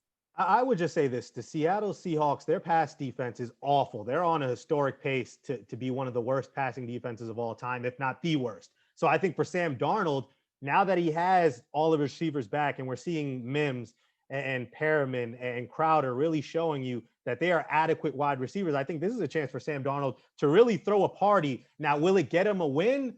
I don't know. We'll have to see how the defense responds. Frank Bush is now there after Greg Williams is fired. But as you mentioned his name, Kelly, it's all about Adam Gase and that bad coaching. And I know Jets fans want them to lose, and Adam Gase is the perfect man for that job. But again, at the end of the day, long term, the only way that substantial change is going to happen in the positive direction is when Adam Gase gets fired and they can bring somebody to just kind of clean the slate. But again, we'll find out what the Jets do there. Two teams who don't have a problem with coaching, the Kansas City Chiefs and the Miami Dolphins, when we talk about Coach Andy Reid and Coach Brian Flores, two guys who are going to be in the Coach of the Year discussion. This is a big matchup. I think coming into the year, we weren't expecting this to be as anticipated as it is now. But when you consider Miami's defense, what Tua has been able to do, and the right buttons that Coach Brian Flores is pushing, Kelly, how much of a shot do you give the upstart Miami Dolphins to take down the defending Super Bowl champs? I'm giving Miami a pretty good shot. The Chiefs are going to have a pretty banged up defense when they go in to face Miami Dolphins on Sunday. They're dealing with injuries, and like you said, the Dolphins, like the Giants, are an upwards trending team right now, and they're looking good. And I love Brian Flores as a coach, and I love what he's doing with Tua. And I could see, as we've seen the past few weeks, stranger things have happened. Top teams are losing to teams that they shouldn't be losing to, and we just watched the football team go in and beat the Steelers, and I think that matchup was way less close than this one was going to be. And I can definitely see Miami going in there and upsetting the Chiefs. Yeah, I mean, Andrew, you really nailed it in saying who would think we'd be talking about this game in December as meaningful? No one for sure. But yeah, I give a shot to the Dolphins too. I think looking at the Chiefs in the past, they beat the Raiders, Bucks, Panthers, and Broncos. So decent to subpar teams the last 4 games by a total of 15 points in the last 4 games. That's not a lot. I think no matter what happens, it's going to be a close game. Brian Flores, I love what he's done there in Miami. I think Coach of the Year contender for sure. And the Dolphins have a lot to fight for, and I don't think the Chiefs necessarily do. Obviously, Chiefs are kind of running away with everything there with their impressive record. So I think that the Chiefs necessarily will have a shoot. They're basically going to be in the playoffs no matter what, but the Dolphins are still fighting for that, and their success is far from over. They've had a great year so far, but if they want a chance at the playoffs, they're really going to have to step up and win some big games. And it starts with this one here in this week.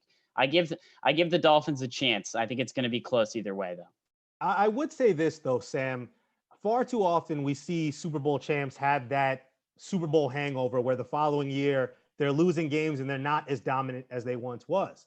Now, the Kansas City Chiefs aren't as dominant as they were last year, but those close games that you mentioned, they won those games. So those are games that they could have easily lost, but they didn't. And really, it's gone on the arm of Patrick Mahomes. Everyone's talking about, Aaron Rodgers for MVP, maybe Derrick Henry. Aaron Donald even gets those MVP discussions for what he can do on the defensive side. But we all know the truth. The MVP is Patrick Mahomes. Louis Riddick of ESPN calls him the Ferrari. That's what he is. He is the Ferrari. He's the best quarterback in football right now. He's on the way to becoming the greatest quarterback who ever lived. It's crazy to think what Kelly, don't shake your head. I know Tom Brady's still alive, but if he stays on this trajectory in 20 years, we will be talking about Patrick Mahomes much like we've spoken about Tom Brady. I think he's on that path. Miami, again, credit to what they're doing. They are taking advantage. Them and the Buffalo Bills are really fighting for the AFC East now that the Patriots aren't really relevant. It should be a close game. I do agree, Sam. But Kelly, I think at the end of the day, Kansas City always does enough. They've done enough to win these close games. And that's what a Super Bowl champion team does. And I think they've proven that even though games are close, as long as you have number 15 under center, you got a shot. Yeah, as much as I joke about comparing Patrick Mahomes and Tom Brady, Patrick Mahomes is by far the best quarterback in the league right now, and he has been for the past few years.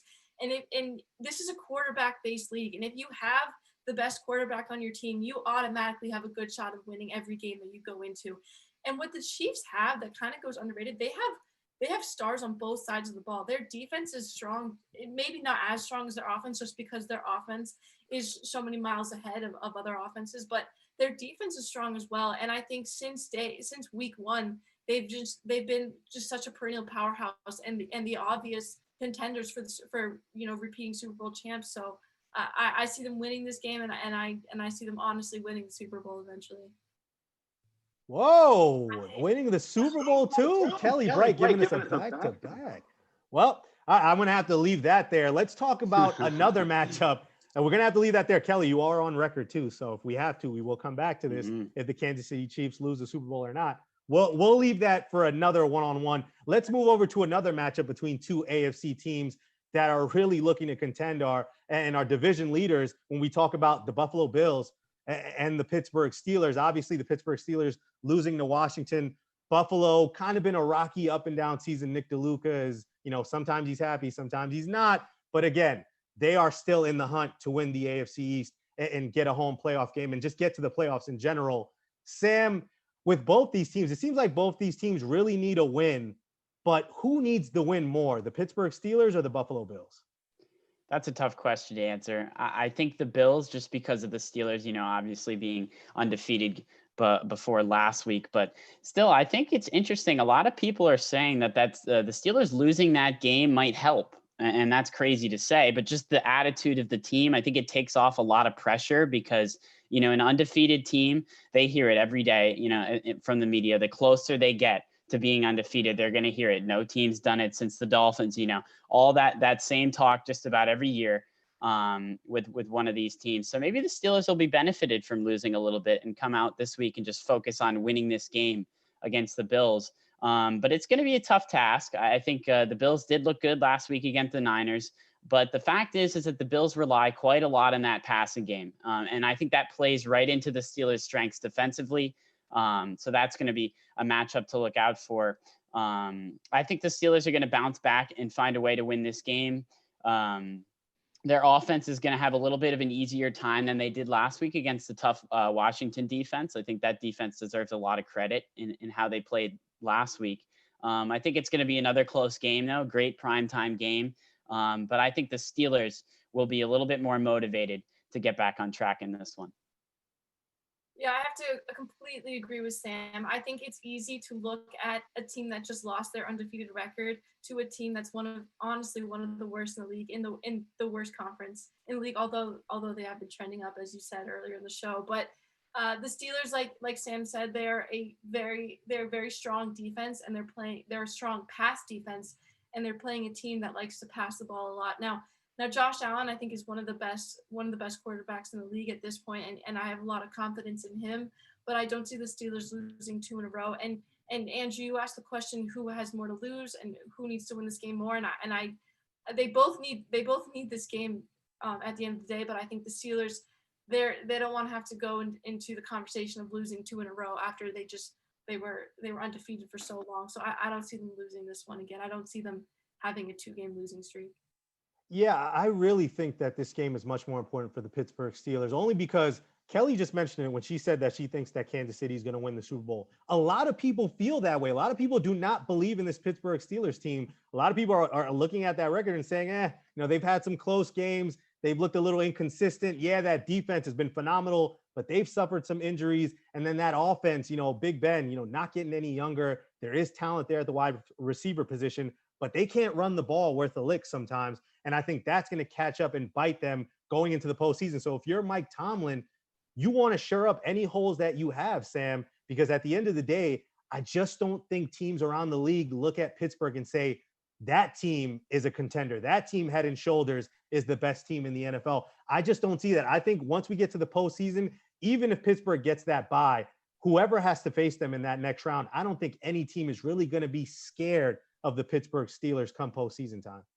Yeah, you're right. I mean, if I'm a Steelers player, I feel a little bit disrespected, going 11-0 to start the year and having people say, well, you're not really as good as you think you are, or as everyone says you are. And that's kind of difficult if you're a Steelers player. And certainly I think the fact that they lost is going to let them to have that little bit of a chip on their shoulder and say, you know what, we're going to go out and prove to people that we are as good as people say we are, or the lack thereof. So I think the Steelers, if I think they're going to find a way to get back on track, but I think it's going to be really close, much to the annoyance and upset of DeLuca over here at FUV. But I think the Steelers will find a way to beat the Bills in this one. And as a Patriots fan, speaking from experience, you don't want to go undefeated into a Super Bowl. It doesn't end well. It doesn't. No, it does not. So if you're a Steelers fan, take that loss as a good sign, as good karma. Well, let's look at one final matchup before we say goodbye to everyone on 90.7, a divisional matchup between two teams who really are just, going in two different directions. The Cleveland Browns, 9-3, clinching their first winning record since, I think we might have been in diapers the last time they did so. So you think about that, Lamar Jackson and the Baltimore Ravens, after what they were able to accomplish last year, just 7-5 this year. They did beat the Cowboys this past week, but other than that, really been a rocky season for Lamar and that offense, and him coming out and saying that he thinks that players on the opposing defenses know what they're running. He said that earlier in the season. But again, for Baltimore, they need this win. If they want to solidify themselves in the postseason, this is a must win. Kelly, what do you think about Lamar Jackson and his chances against Myles Garrett and that Browns defense?